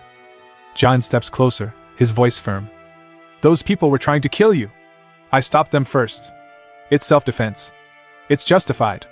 Rizu can't believe the resolve in his voice, whispers. "This isn't you. Who are you?" Jian spells it out. "I am Li Jian." "No," she whispers, not willing to accept it. "No, you're not," she challenges fiercely. But Jian gazes back, undeterred. If Rizu judges people based on their values and actions, then he was not the person she thought he was. This is the real Li Jian now. Rizu's face tightens with resolve. They stand amidst the carnage, silent but connected on some level.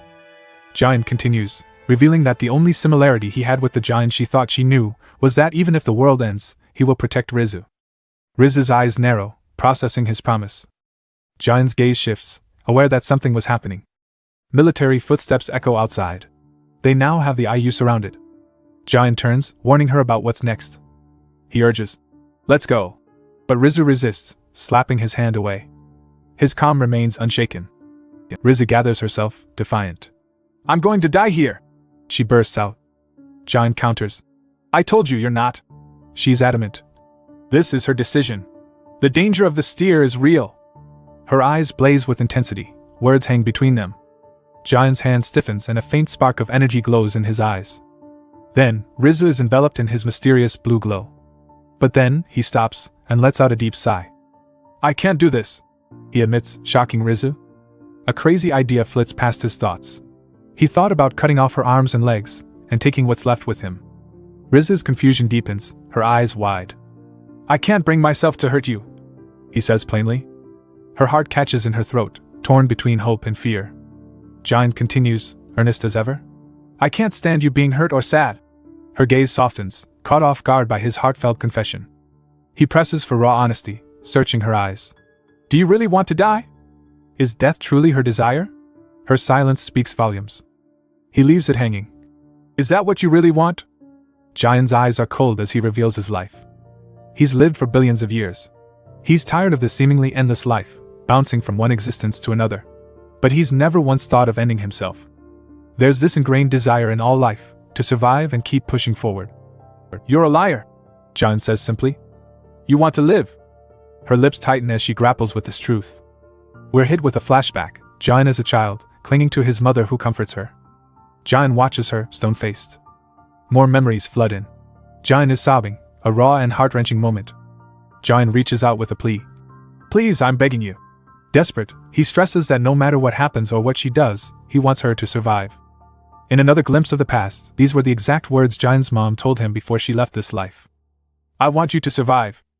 Rizu explodes with emotion, tears streaming down as she clings to him. The same way his mom took him in her arms, wrapping him in her embrace. He embraces Rizu and comforts her. Your likes help Benza make more juicy content. Go on and hit that bell icon. Peace, send him out.